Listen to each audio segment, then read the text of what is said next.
ეხა ყველა მიდის თურქეთში, ხო? რამეს უკეთებენ განსაკუთრებულს არა. არასოდეს არ უნდა დაიბნებს მშობელი. მშობელის დაბნება ნიშნავს, რომ ეს რაღაც გარკვეული წუთები ჩვენ შეგვიძლია რაღაც გარკვეულ ცუდ შედეგამდეც მივიდეთ. რამდენად გენეტიკურია ონკოლოგია? ტელეფონი და გაჯეტი აუტიზმს არ იწვევს. ტელეფონმა და გაჯეტმა შეიძლება გამოიწვიოს ქცევის დარღვევები. რა პერიოდი შეიძლება დაუთმოს ბავშვმა გაჯეტებს დღის მანძილზე? ჯობია ცოტა რაოდენობით სათამაშო კონდეს და ხარისხიანი, ვიდრე უამრავი რაოდენობით სათამაშო და უხარისხი. შეიძლება ისეთი მომწამლავი ნივთიერებები გამოუშვას უხარისხო სათამაშომ, რომ პრაქტიკულად ის მისთვის იყოს და ტყვიაზე უარესი შედეგი შეიძლება მივიღოს. უსაფრთხო იყო თუ არა COVID ვაქცინები ბავშვებისთვის? გრიპი უფრო რთულად მიმდინარეობს ბავშვებში, ვიდრე COVID-ი. მამაკაცებში მწვავებლობა უფრო ხშირად იწვევს პროსტატის კიბოს, ვიდრე სასუნთქი სისტემის კიბოს. ომეგა-3-ზე რა სიტყვით, რამდენად აძლიერებს ის ბავშვის ტვინს? ეს არის კატასტროფა. მივესალმები ჩვენს მაყურებელს. ეს არის პოდკასტი ჯანმრთელობის შესახებ და დღეს ყავს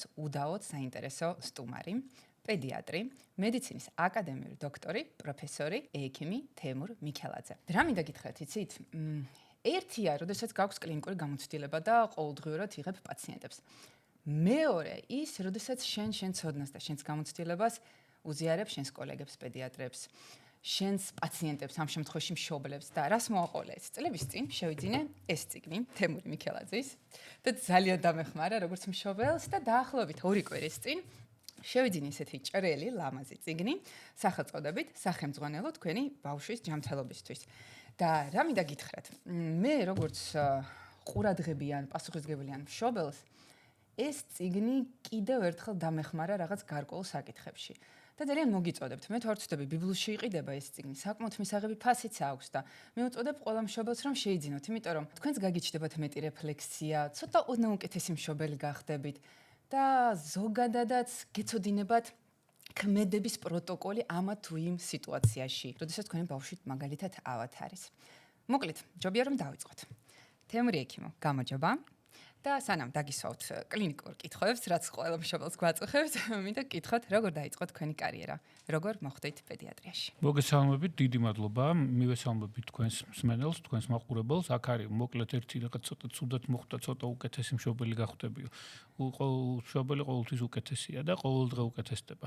იმიტომ რომ მაქსიმუმს აკეთებენ მშობლები თავიანთი შვილებისთვის და ყველაფერს აკეთებენ იმისათვის, რომ მიცენ როგორც განათლება, მაქსიმუმი გააკეთონ იმისათვის, რომ ჯანმრთელობა შეინარჩუნონ, გააკეთონ ის პროფილაქტიკური ღონისძიებები, რაც მათ ბავშვს სწორედ შეუნაჩვენოს ჯანმრთელობას და ჯანმრთელობა როგორც მოგეხსენებათ, ეს არის ფიზიკური, სულიერი და სოციალური კეთილდღეობა. ამიტომ ჩვენი დედები, ჩვენი მამები, განსაკუთრებით ჩვენი ქართული პოპულაციის მშობლები არის მაქსიმუმს უკეთებენ თავიანთ შვილებს და აი ცოტა უკეთესი, ცოტა ცუდად მოხდა.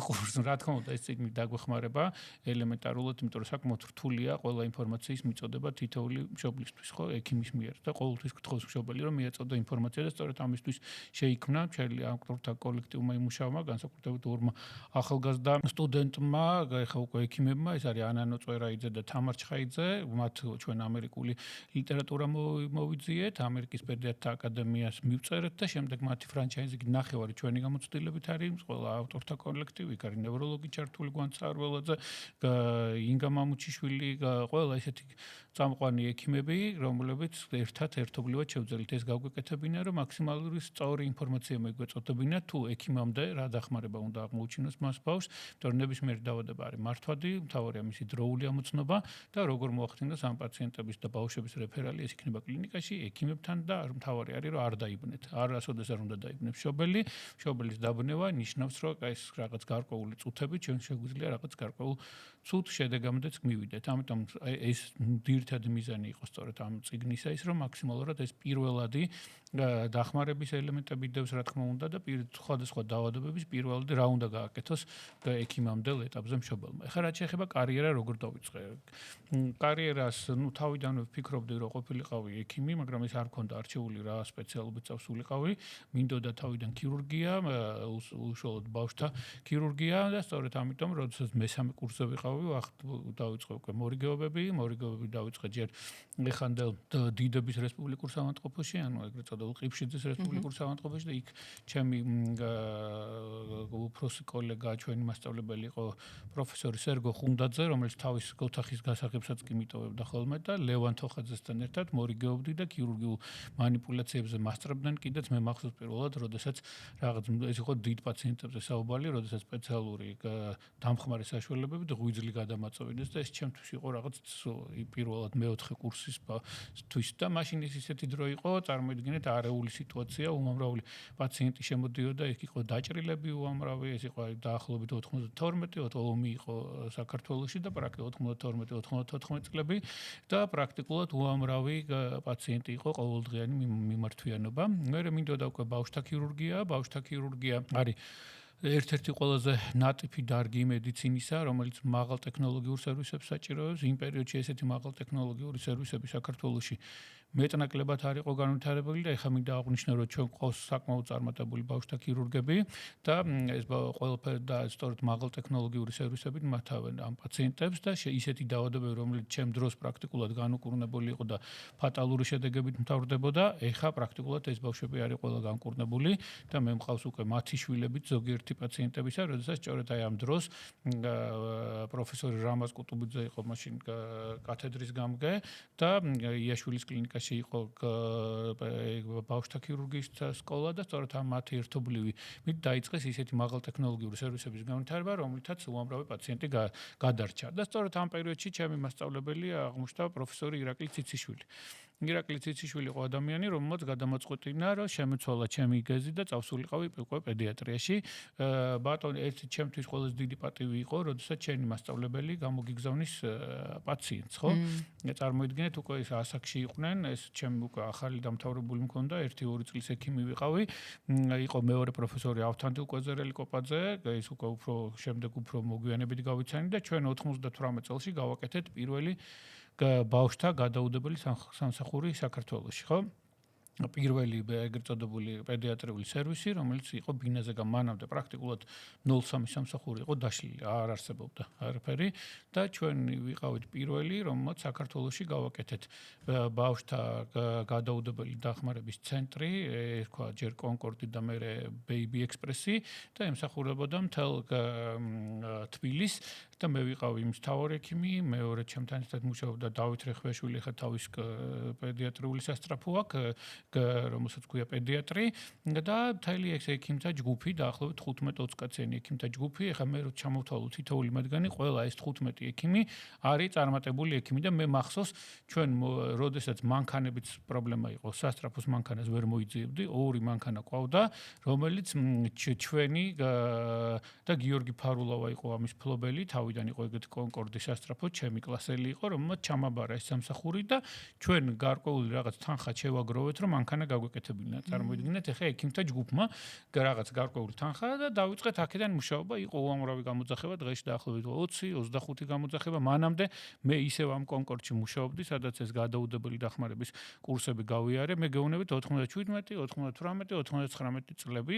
მე მახსოვს ერთ-ერთი ექიმი იყო სკლიფასოვსკი ნამუშევარი, გადაუდებელი და რომელიც მასწავლიდა, ისე არ გავიდოდა გამოძახებაზე, ადრენალინი არ ჩაერდო ყურში და მეორე მხარეს დექსამეტაზონის აქ ამპულა, ან დექსამეტაზონის, ან რაღაცა ისეთი არ გადიოდა, აი ყურზე ესე როგორც სიგარეტს იკეთებენ ხოლმე, ხო გინახიათ, ეხა ძველი ყაიდის ექიმი იყო, კალპაჩოკი ეხარა თავზე და აი აქ ადრენალინი ამოღებული გადიოდა და მახსოვს როგორ მაკეთებინებდა, რამე შემთხვევები იყო, ეს იყო მოზრდილებზე საუბარი და დაუშვათ არანა იქ არც მედიკამენტების სიმწირეც იყო, ესე არ იყო მარტივი მედიკამენტების შოვნა. აი მაგალითად დიაზეპამი, რომელიც ფებრილურ გულყრაზე ინიშნება, ჩვენ მქონდა დაუშვათ ზოგ შემთხვევაში თავდებოდა ხოლმე იმდენი გამოძახება იყო, ან ბავშვებში ძირითადად ფებრილურ, ან კრუნჩხვით გამოპირებებულ სხვადასხვა ეპილეფსიის დროს, ან მოზრდილებში ეპილეფსიის დროს, რო თავდებოდა, გვიწევდა ხოლმე დაფხუნა, როცა გავდიოდით, იმიტომ რომ მეორე დღეს უნდა შევსებულიყო ამ ტაბლეტის დაფხუნა და ამით ვაკეთებდით. მე მომიწია სხვადასხვა რეგიონებში, პრაქტიკულად საქართველოს ყველა რეგიონში ზონაში ვარ ნამყოფი,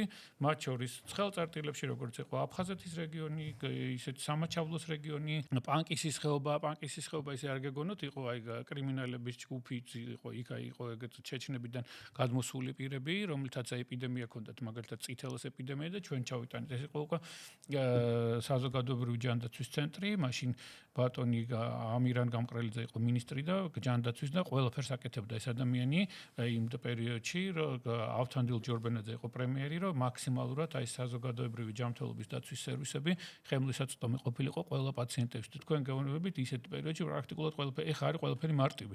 ყველგან არის ოჯახის ექიმი, ყველგან არის და ყველა ხელმისაწვდომია, შეიძლება 15 წუთში რაღაც ცენტრში მიხვიდე. იქ აბსოლუტურად არაფერი არ არსებობდა. აი მე გეუბნებით კოდორის ხეობაში დავდიოდით, ეხა პრაქტიკულად აღარ არის ჩვენი ხელით მუშაობა გვიწევდა, მაშინ მე რაღაც ქირურგიის გამოცდილება მქონდა, რაღაც რამოდენიმე დაჭრილი მოიყვანეს ღამის იქაურ ექიმთან ერთად, ღამის 12 საათზე სანთლის შუქზე გვიწევდა ოპერაციული რაღაც ჩარევები და მე ვეხმარებოდი და აი აქედან მოვიდა ეს ყველაფერი, ეს მარტივად არ მოდის მარტო თქვენ გიწევთ ჩემ კაბინეტში მოსვლა და გონიათ რომ ხა იმ კაბინეტში დავიბადე და გავიზარდე. მიწევდა დაახლოებით 15 მორიგეობის მიცემა, სხვადასხვა ექიმები მაძლევდნენ ხოლმე მორიგეობას და მე მახსოვს, როდესაც ვერ გავიგე, როდესაც თუ მორიგეობა ფასიანი ყოფილა და იქით გთავაზობდნენ მე პირიქით ექიმის რომ გემორიგევა ისეთი პირობები იყო, ხო? მე პირიქით რა თქმა უნდა ამას უანგაროდ ვაკეთებდით, იყო 15 მორიგეობა, მივდიოდი სახლში, ზოგ შემთხვევაში ფეხით დავდიოდით, არც ტრანსპორტი არ იყო, ეხა წარმოიდგინეთ ვაკიდან, ბავშვთა მეორე სამოწყობო იყო დიღმის ბოლოში, მეტროთ მუშაობდა, ყველაზე კაი ვარიანტი იყო, მეტროთ ჩავიდოდით და მე და ჩემი პროფესორი წინ მიდიოდა ხოლმე ხიდზე ირაკლი ციციშვილი, უკან მე მივყოთ ზოგადად ან რაღაც სპეციალური ავტობუსი იმართებოდა, ან მას მანქანა ყავდა, მანქანის გამოყვანას პრობლემა იყო, იმიტომ რომ ვიღაცა შეიძლება წაერთვა, ისეთი კრიმინალი იყო ქვეყანაში იმ პერიოდში, ხო? ამიტომ ესე მოვიდა ნაბიჯ და სწორედ აი ამ გამოცდილება, იმ კლინიკაში მოღვაწეობა, ამ შემდეგ აი ამ გადაუდებელმა სიტუაციებმა მომცა იმის შესაძლებლობა, რომ თავარი რა არის და ცოტა მათემატიკური განათლებაც მაქვს, თავარია დიაგნოზის დროული ალღოს აღება, სწრაფი გადაწყვეტილების მიღება და შესაბამისად ამ პაციენტი ან თვითონ უნდა უმკურნალო და უმრავლეს შემთხვევაში პედიატრიულ პროფილში საბედნიეროდ ჩვენ უფრო კარგი გამოსავალი გვაქვს და პრობლემები რაღაც გარკვეულ 3-5 დღეში როგორც წესი ლაგდება, მთავარია მისი დროული დიაგნოსტირება და მთავარია ბავშვებს არავნო და დაახლოებით მთელი თვის განმავლობაში 1 ან 2% მიწევს პაციენტებისა, რომ მოახდინო ამ პაციენტების რეფერალი სხვადასხვა კლინიკებში. აქაც მთავარია დროული და სწორი გადაწყვეტილება და სწორად უნდა მოახდინო ამ პაციენტის რა უშუალოდ სხვადასხვა რა პროფილის არის და შესაბამისად ასეთ კლინიკებში გადაგზავნა. ამიტომ ეს ყველაფერი და კიდევ ერთხელ მინდა დიდი მადლობა გადაუხადოთ ჩემ მასწავლებლებს, იმიტომ რომ მათი დამსახურება იყო, იმიტომ რომ ზოგს რაღაც ბედნაკლებად რაღაც ბედიც ქონია, ხო, რომ მომიწია ასეთ ადამიანებთან ურთიერთობა, ხო? იქ იყო პროფესორი გოგი ჩახუნაშვილი, იქ იყო პირველი მასწავლებელი პედიატრი მარინა გიორგობიანი, პროფესორი ნუგზა რუბერი და ეს ისეთი იყო ის თაობა იყო, რომელმაც აი სწორედ აი ამ პერიოდში, ეგრეთ წოდებული გარდამავალ პერიოდში, ხო, იქ იყო რაღაც ცოტა მოძველებული მედიცინა, შუალედური მედიცინა და თანამედროვე მედიცინა. აი წარმოიდგინეთ, ეხან გარკვეული პათოლოგია, კოაქტიული ნოზოლოგიის მკურნალობა აბსოლუტურად განსხვავებულია 50 წლის წინ ნოზოლოგიასთან შედარებით და ეხა პროფესორი ირაკლი ციციშვილი იყო 90 წლის, 85 წლის აქტიურად მუშაობდა, ხო, ერთ გვერდზე მიწევდა და ერთი ის ჰქონდა, რომ როდესაც ახლა ჩვენ ლიტერატურა, მაშინ რაც ინტერნეტი იყო, ერთ-ერთი პაციენტმა ნელსონი ჩამომიტანა 210 კილო არის წიგნი, 12 კილოგრამია წიგნი ამერიკიდან და ეს იყო ჩემთვის ყველაზე დიდი ბედნიერება და აი იქიდან როცა ჩვენ ვკითხულობდით, როგორც კი აი დაუშვათ რაღაც ნოზოლოგიის შემთხვევაში გავარჩევდით, მე ვუთხარი ბატონო ირაკლი, რაღაცა ეხა ეს თანამედროვე ეგრევე ხო შეეძლო რომ ადამიანს ეთქვა, რომ არა ესე არ არის. ისე მოდი ამ მეთოდით გავაკეთოთ, ეგრევე დაგიჯერებდნენ და ეგრევე ცდილობდნენ, რომ აი სწორედ ეს რაღაც თანამედროვე ისინი დაენერგა ამ ადამიანებს და მათი დამსახურებაა, რომ ჩვენ ზოგადად პოსტსაბჭოთა სივრცეში ერთ-ერთი ყველაზე წარმატებული სამედიცინო სერვისები შეიძლება შევთავაზოთ პაციენტებს. ეს არ ეხება არა მარტო პედიატრიას, იგივე სტომატოლოგიას, სწორედ აი ამ თქვენ ვინც ახლა ქალბატონ ქეთი ახსენეთ, იგივე კარი სტომატოლოგიაში იყო ზურაბ ვადაჩკორია, მარინა მამალაძე, ეს კატეგორია ხალხის, რომელიც თანამედროვე შემოიტანა მანონა ივერიელი და ასე შემდეგ. ხო, ეს ხალხი იგივე სტომატოლოგია რახან ახსენეთ, რა თქმა უნდა, ქირურგიაში ცალკე იყო, პედიატრიაში ცალკე და ასე შემდეგ. და სწორედ ამ ადამიანებმა შექმნეს ის, რომ აქ ჩვენ პოსტსაბჭოთა სივრცეში შეგვიძლია ყველაზე წარმატებული სერვისები. უბრალოდ მოსახლეობა არის 4 მილიონი ჩვენ რო კონდეს დაახლოებით 10-15 მილიონი შეგვიძლია შევთავაზოთ უფრო მაღალ ტექნოლოგიური სერვისები, იმიტომ რომ ზოგ შემთხვევაში ეს პაციენტები გადიან, იმიტომ რომ მაღალ ტექნოლოგიური სერვისების დანერგვა დაკავშირებულია დიდ თანხებთან. აი მაგალითად ბავშვთა ჰემატოლოგიის პრობლემები და ონკოლოგიის პრობლემები მეტნაკლებად როცა სოლიდური სიმსივნეებია. ჩვენ ახლა მეტნაკლებად ვაგზავნით სხვადასხვა ქვეყნებში, იმიტომ რომ მას ჭირდება უკვე ძველი მეთოდებით ვეღარ უმკურნალებ. მაღალ ტექნოლოგიური სერვისები მოითხოვს დიდი რაოდენობის თანხების ინვესტირება. სამწუხაროდ კლინიკები, ეხლა მეტნაკლებად სახელმწიფო კლინიკები აღარ გვაქვს, ძალიან ცოტა თითზე ჩამოსათვლელი კლინიკები. ამიტომ ეს ინვესტიცია უნდა განახორციელოს კერძო სექტორმა. კერძო სექტორს ჭირდება იქიდან რაღაც ალბათ მოგების ამოყება, ასე არ ვიცი ალბათ. და ამიტომაც მეტნაკლებად აი ესეთი მაღალ ტექნოლოგიური სერვისები გადის და მე ვიმედოვნებ, რომ ჩვენთანაც ალბათ, როდესაც უფრო ეს სახელმწიფო რგოლი განვითარდება, მით აი მეტნაკლებად ჩვენი მინისტრი ახლა ცდილობს, რომ მეტნაკლებად ეს სერვისები დაალაგოს და მე ვიმედოვნებ, რომ სწორედ ესეთი მაღალ ტექნოლოგიური სერვისები ჩვენ შეგვიძლია შევთავაზოთ პაციენტებს, რამე თუ ჩვენ გვყავს საკმაოდ მაღალ კვალიფიციური ექიმები და მე ვიმედოვნებ, რომ სწორედ აი ამ სამი რესპუბლიკის ბაზაზე, იმიტომ რომ ჩვენ ყავდა პაციენტები, როდესაც ჩამოდიოდნენ აზერბაიჯანიდან, სომხეთიდან, იგივე ჩრდილო კავკასიის მხრიდან და მათ შორის მე მყოლია პაციენტები თურქეთიდან ჩამოსული რამოდენიმე, ხო? ეხა მეტნაკლებად, იმიტომ რომ არ არის ესეთი მაღალ ტექნოლოგიური სერვისები განვითარებული, მეტნაკლებად აღარ ჩამოდის ეს პაციენტი და მე ვიმედოვნებ, რომ ახალ მომავალში ჩვენ შევძლებთ, ამიტომ რომ ექიმები ყავს, კვალიფიკაცია გვაქვს და მაქსიმუმს გავაკეთებთ იმისთვის, რომ ეს ჩვენი პატარა პაციენტები აღარ გადიოდნენ და იმიტომ ის თანხა რაც იქ იხარჯება, ჯობია იმ მაღალ ტექნოლოგიური სერვისების შეძენაში ჩაიდოს. ეს ეხება ძირითადად ბავშვთა ონკოლოგიას, ბავშვთა ჰემატოლოგიას, დანარჩენი პროფილის პაციენტები, როგორც წესი, არის ხა იშვიათი გენეტიკური დაავადებები, იშვიათი გენეტიკური დაავადებების დროს რამოდენიმე ქვეყანა ერთიანდება ხოლმე და ერთი მოლეკულური გენეტიკური ლაბორატორია აქვს ევროპაშიც და იქ იმართება და ჩვენც იქ ვაგზავნით და ჩვენც საკმაოდ მაღალი დონის გენეტიკის სკოლა გვაქვს საქართველოში და აი ესე მოვიდა ყველაფერი. ასე რომ ჩვენ ამჟამად გვყავს მაღალი კვალიფიკაციის კადრი, რომელსაც და საქართველოში ჩვენ შეგვიძლია ყველაფერი მაღალ კვალიფიციური შევთავაზოს ჩვენ ბავშვებს. გამოდის რომ ბოლო 25-26 წლის მანძილზე იყო საკმაოდ, არა 20 წლის მანძილზე იყო საკმაოდ კარგი ზრდა, თუმცა ბოლო პერიოდში გარკვეულ სფეროებში ეს ზრდა ტექნოლოგიების თვალსაზრისით შემცირდა. ხო, არა, უბრალოდ იმიტომ იყო 20 წლის წინ, რომ 20 წლის წინ ის ტექნოლოგიები არ ჭირდებოდა. ეხლა აბსოლუტურად სხვა რეალობაა და იმას ჭირდება უკვე მაღალ ტექნოლოგიური სერვისები და მაღალ ტექნოლოგიური ჩარევები, ხო, იმ დაავადებებს. ამიტომ უნდა განვითარდეს ეს რგოლი, რომ ეს პაციენტი არ გავიდეს. ეს ახლა ცოტა, უბრალოდ 4 მილიონია, 3 მილიონი ნახევარია მოსახლეობა. აქ რო იყოს 15 მილიონი მოსახლეობა, იგივე განვითარდებოდა. იგივე აი რატო გარბიან, ადრე იყო ჩვენ დროს, როცა მე ექიმებას ვიწვევდი, ყველა პაციენტი მიდიოდა მოსკოვი, ლენინგრადი, ასე შემდეგ, ხო, პეტერბურგი. ეხლა ყველა მიდის თურქეთში, ხო, რამეს უკეთებენ განსაკუთრებულს, არა. სამწუხაროდ ეს აიხმება ძირითადად ონკოლოგიურ პათოლოგიას. ონკოლოგიურ პათოლოგიას ჩვენი ექიმები ჩვენიურად მართავენ, პროტოკოლი ერთ და იგივე და ყველა მიცის. უბრალოდ იქ არის ჩარევები, ხანდახან რაღაც ოპერაციული ჩარევები, რომელსაც რაღაც ჭირდება რობოტული მკურნალობა და ასე შემდეგ. ეს ეხა აქაც ინერგება და უფრო მეტად აპარატურაზეა საუბარი. აპარატურაზეა საუბარი, თორემ მკურნალობა ყველა იგივეა იქაც, ხო? მე არ მქონია ეხა რაღაც ისეთი განსაკუთრებული შემთხვევა. მე პირადად რომ რაღაც აი იგივე იქნება ევროპის ქვეყნებში ან თურქეთში რაღაც განსაკუთრებული ჩარევა დაჭირვებოდათ. არ მქონია ესეთი შემთხვევა. რომ იქეთი რაღაც განსაკუთრებული ყოფილიყოს, რომ იქ რაღაცა აღმოაჩინეს ახალი. დაავადება ჩვენს მიერ ისმევა, მართვა ჩვენც ვიცით, უბრალოდ რაღაც გარკვეული დროს შეიძლება ეს მაღალ ტექნოლოგიური ჩარევები ვერ შევთავაზოთ. ონკოლოგიაზე საუბრისას რამდენად გენეტიკურია ონკოლოგია და რამდენად საჭიროებს გენეტიკურ ტესტირებას? არა, გენეტიკური ტესტი რა არის, არსებობს რაღაცა ეს სპეციალური გენეტიკური პროგნოზირებული წინასწარ განსაზღვრული მარკერები, რომელიც საჭიროებს პროგნოზირებას, რა თქმა უნდა.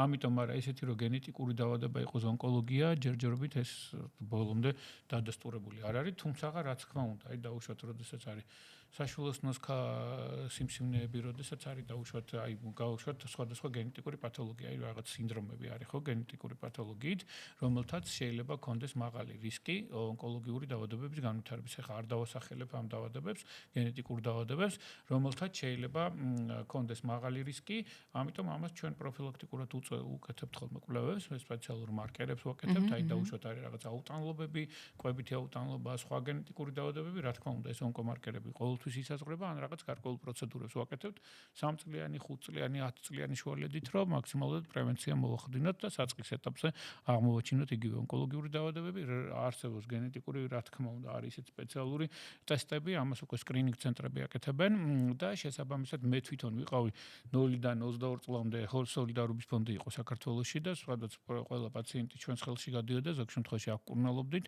ან ჩვენი საეგე ექსპერტი ვიყავი ამ ჯგუფის და გადიოდა ქვეყნის გარეთ. ამიტომ სავარია მისი სკრინინგულად დროულად აღმოჩენა და ამ საწყის ეტაპზე როგორც წესი ნებისმიერი ონკოლოგიური პათოლოგია მათ შორის ბავშვებში მარტივად ინკურნება. თუმცა თუ ოჯახში არანაირი ანამნეზი არ არის, გენეტიკური ტესტირება არ არის საჭირო. არა, გააჩნია, ეხლა მე მოგითხარით, არის ისეთი დაავადებები, რომელიც საჭიროებენ და შეიძლება ონკოლოგიაზე ვსაუბრობ. შეიძლება მშობელს არაფერი გენეტიკური დაავადება არ ქონდეთ, მათ რაღაც მუტაცია დარღვევა განაყოფიერების დროს მოხდეს რაღაცა სპეციფიური გენეტიკური დაავადებების განვითარება, ქრომოსომული დაავადებები არ დავასახელებ ეხლა სპეციალურად. ხო, ამ შემთხვევაში ეს მაღალი რისკი ონკოლოგიური დაავადებების განვითარებისა ამ კონკრეტულ პაციენტებში და ისინი საჭიროებენ სპეციალურ მუდმივ მეთვალყურეობას, ხო? ეს შეიძლება აბსოლუტურად ჯანმრთელი იყოს და უმრავლეს შემთხვევაში არც დედას არც მამას და ბავშვს შეიძლება ქონდეს ონკოლოგიური პათოლოგია.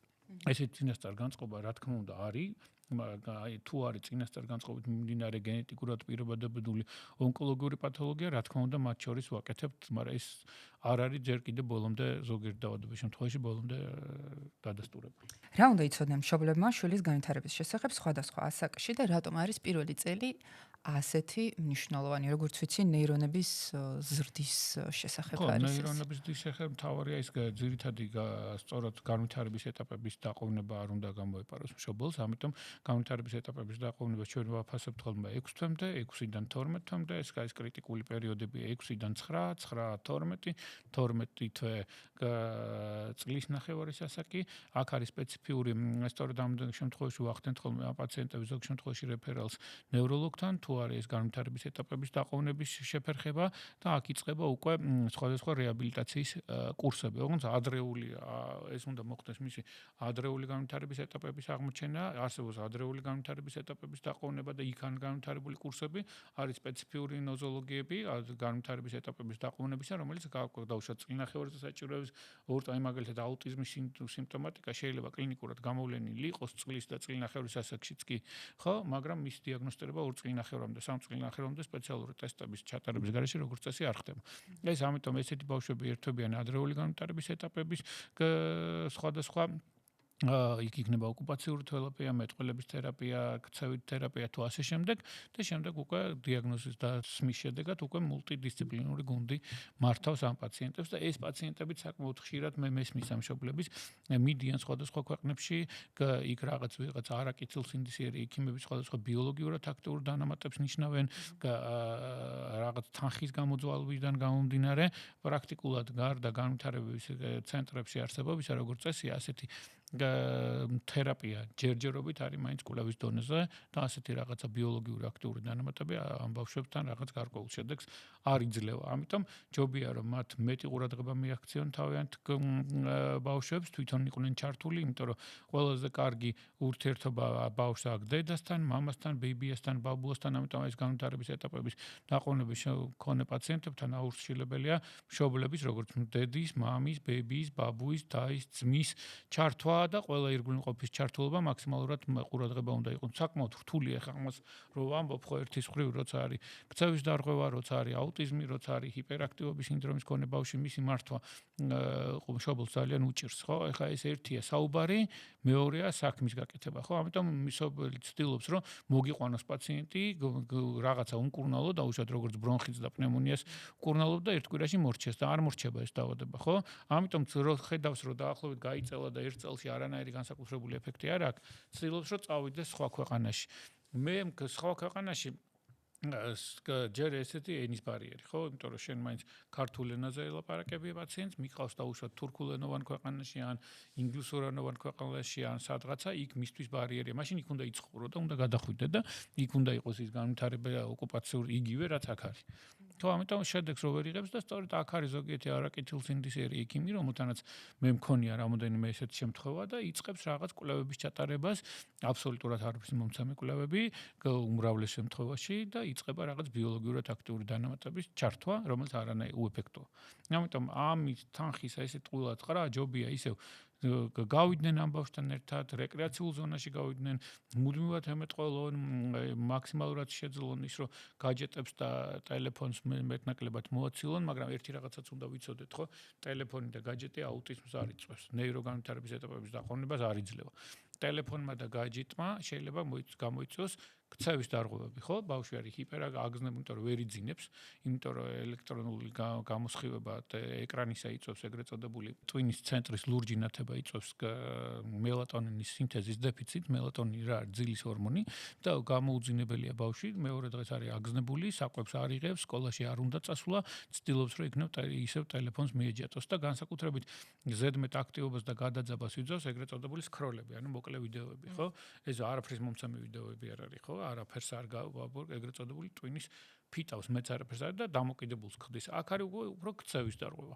ქცევის დარღვევა უბრალოდ კიდევ ერთხელ მეორე ეს არასოდეს არ იწვევს აუტიზმს, ეკრან დამოკიდებულება და გაჯეტ დამოკიდებულება. ამიტომ თავარი უნდა იყოს გაჯეტების და ეკრანის შემთხვევაში, რომ მშობელი იყოს ჩართული, მაქსიმალურად უკონტროლოს რამე შავი მასალას არ იღებდეს ამ გაჯეტებით და იყოს ეგრეთ წოდებული შეზღუდები, ელექტრონული შეზღუდები, მუდმივად იყოს ჩართული ბავშვის აღზრდაში და შესაბამისად თუ ეს პრობლემა, აი სწორედ ესაც არის ამ წიგნში მოცემული, ცალკე წერია ეს ქცევა, მედიასთან ურთიერთობა და ამიტომ სპეციალური შემზღუდავი ეგრეთ წოდებული საათები უნდა კონდეს დაყენებული ბავშვებს და უნდა იყოს ისეთი, თუმცა ეს ქვეყნის მიერაც უნდა რეგულირდებდეს, ეგრე მარტივი არ არის კიბერუსაფრთხოება, სწორედ უნდა შეეძლოს მას გაკეთება, რომ ეს ქვეყნებში არ შემოვიდეს ისეთი საიტები, რომელიც იყო ადრე ხო გახსოვთ, სუიციდით ამთავრებდნენ ბავშვები ლურჯი ვეშაპი და ეგეთი რაღაცები. ამიტომ კიბერუსაფრთხოებაც სწორედ მას უნდა ემსახურებდეს, რომ ასეთი ინტერნეტ გავრცელება მაქსიმალურად იყოს შეზღუდული ქვეყნის, მაგრამ ეს საკმაოდ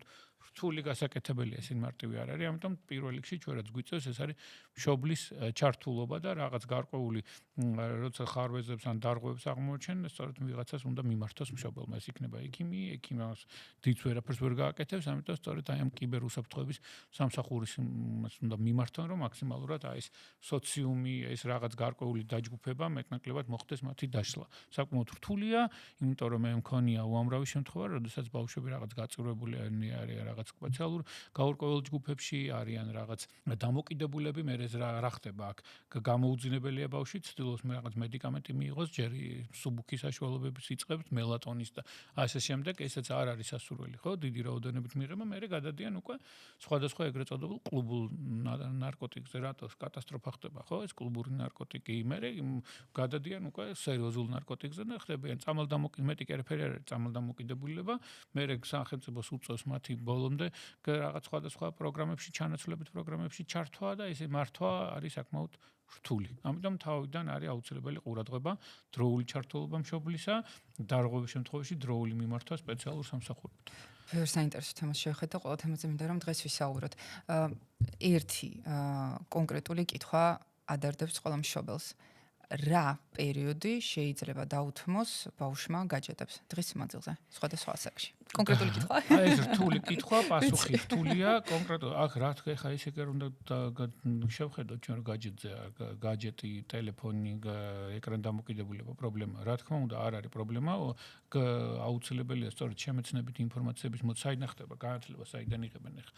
ძირითადად ელექტრონული მოწყობილობებით, ხო? იმიტომ რომ ჩვენ დროს კიდევ ერთხელ ვიმეორებ, საერთოდ არ ქონდა წვდომა და დაგქონდა 20 კილოიანი წიგნები სხვადასხვა ქვეყნებიდან, ხო? ეხა ეს წიგნი როგორც კი აკეთებ წიგს, პრაქტიკულად 2 საათში მოძველებულია, ხო? ეს წიგნი, იმიტომ რომ იმხელა ინფორმაცია. ამიტომ რა თქმა უნდა გქონდეთ მათ, ოღონდ უნდა იყოს ნორმირებული. ნორმირებული რას ნიშნავს? უნდა მიიღონ იქიდან შემეცნებითი მასალები, შემეცნებითი მასალები და არ უნდა მიიღონ ეგრეთ წოდებული აი ეს მავნე მასალები, რომელიც იწვევს ტვინის გამოფიტვას, ეგრეთ წოდებული ტერმინიც კი არის, ხო? ტვინის პობა. ხო, როდესაც აი ესეთი აიგერი ორივე სკროლები, განსაკუთრებით ეს ეხება ადრეული ასაკის ბავშვებს, ხო? ამიტომ სპეციალური თუ დააკვირდებით ჩვენი დროინდელი მულტფილმები იყო, რაღა იწყებოდა სიუჟეტი, კულმინაცია და მთავრდებოდა, ხო? ეხანდელი მულტფილმები არის სერიულები და 5000 სერია არის. ნიშნავს იმას, რომ ის ქმნის მასზე დამოკიდებულს, ხო? იქ რაღაც ფერები, აქტივობა, სიუჟეტი არასდროს არ მთავრდება და რა ადევს აქ მთავარი მიზანი, რომ ის იყოს უკვე მომგებიანი ეს მულტფილმი, რაღაც გმირი გაშექმნან და ეს გმირები რა იყიდება, ხო? გინახიათ ის სათამაშოები, ახლა აი მეორე პრობლემა, სათამაშოები უხარისხებ ბავშვს უნდა კონდეს, რა თქმა უნდა. სათამაშო და მე ყოველთვის ვამბობ, ჯობია ცოტა რაოდენობით სათამაშო კონდეს და ხარისხიანი, ვიდრე უამრავი რაოდენობით სათამაშო და უხარისხო, რომელიც სხვადასხვა მინერალებით შეიძლება იყოს, ეგ არ არის უტყვია იყო ყბადაღებული, ხო? არ არის მარტო ტყვია, იქ არის სხვა საღებავი ნივთიერებები, ბისფენოლები, იგივე ეს მზეზე შეიძლება ისეთი მომწამლავი ნივთიერებები გამოუშვას უხარისხო სათამაშომ, რომ პრაქტიკულად ის მისთვის იყოს და ტყვიაზე უარესი შედეგი შეიძლება მივიღოთ. ამიტომ სასურველია, რომ ეს მეტნაკლებად მე როგორც ვიცი კონტროლდება, მარტო ტყვია არ არის. კიდევ ერთხელ მეორე სხვა ქიმიური ნივთიერებებია და ამიტომ ჯობია, რომ აი სათამაშო რა არის. მულტფილმი, მულტიპლიკაციური ფილმი ქმნის, რომ ეს სათამაშო შეგაძენინოს შობლს, ხო? გინახიათ, ხო? თქვენ რომ კომერციულზეა დათული და აღარ არის ესეთი ჩვენი შემეცნებითი კიდე რაღაც სერიალები გადის ქართული ხავერ და არ დავასახელებ ფილმებს არ ეგონოს, ხო? გინახიათ, ხო? რაღაც ბავშვები რაღაცებს ხსნიან, სერიალებია და რაღაცას მე დღეს რაღაცა მომთხოვა ბავშვმა არც ვიცოდი რაღაცა პონის რაღაცა საკრასკები, ხო? შესახებები რაღაცა და აღმოჩნდა რომ იმ სერიალს უყირა რაღაც ქართული სერიალიც გადის არ ვიცი. Unboxing-ი. ხო, რაღაცა და ქმნის ამაზეა გათვლილი, ხო? და სამწუხაროდ რეკლამადებს, ხო? მე სამწუხაროდ იმას როცა შევხედე, წამლის რეკლამაც კი ვნახე იქ. იყო რაღაც D ვიტამინი და D ვიტამინი და რაღაც სიცხის დამწვევის საშუალებების კომერციული დასახელება. აი ეს უნდა იკრძალებოდეს სახელმწიფოს მიერ, ხო? როდესაც არა მულტფილმებში რაღაცა სპეციალური D ვიტამინი დაასახელა ბავშვებმა და ვითომ ამას იყენებენ რაღაც წავიდა და აფთიაქში იყიდა. ხო, აი ეს მე მშობელი აიღებს ამ შენ D ვიტამინს და D ჰიპერვიტამინოზე ან ჭარბი რაოდენობით მიღება. ეხლა ყბადაღებული თემაა D ვიტამინი, ხო? ყველა ამ D ვიტამინს გაიძახეს, ასმევენ კაცმარიცის რატო ვაძლევთ ამ ბორომდე კონსენსუსიც არ არის მიღწეული, ჩვენ უნდა ჩავნიშნოთ D ვიტამინი პროფილაქტიკური დოზით. სამკურნალო დოზით და ზედმეტი დოზებით მე რამოდენიმე ათეული შემთხვევა მქონია ესეთი, როდესაც მომწამლავია D ჰიპერვიტამინოზი და უფრო ცუდი შედეგები აქვს ვიდრე მის ნაკლებობას ბავშვებს, იმიტომ რომ ბავშვებში მეტნაკლებად კომპენსატორულია ორგანიზმი, მათ შეუძლიათ უფრო კომპენსატორულად მართონ ნებისმიერი ვიტამინის დეფიციტი, ეს იქნება მიკრო თუ მაკრო ნუტრიენტების, ამიტომ სპეციფიკური ნორმებია. ბავშვი, რომელიც არის ძუძუთი კვებაზე, ჩვენ ვიწყებთ D ვიტამინის პროფილაქტიკურ დოზას 10 დღის ასაკიდან გადავყავთ 2 წლამდე, თუ და ბავშვი, რომელიც არის ხელოვნურ კვებაზე და თუ ხელოვნური კვებას იღებს დაახლოებით 800-დან 1000 მილilitrამდე, ეს იქნება როგორც რძე, ისე ფაფა, მას D ვიტამინის დამატება საერთოდ არ ჭირდება. ეს ეხლა არ შექმნილა ახალი 20 წლის წინანდელი, აი 100 წლის წინაც ასე იყო. უბრალოდ მთავარი ამის სწორი ინტერპრეტაცია. ამიტომ მე ხელოვნურ კვებაზე მყოფ ბავშვებს საერთოდ არ ვუმატებ D ვიტამინს. ხო, ამიტომ არის მეორე, ამიტომ ბავშვების მთავარი კვება, ოქროს სტანდარტი ბავშვთა კვებაში ეს არის დედის რძე.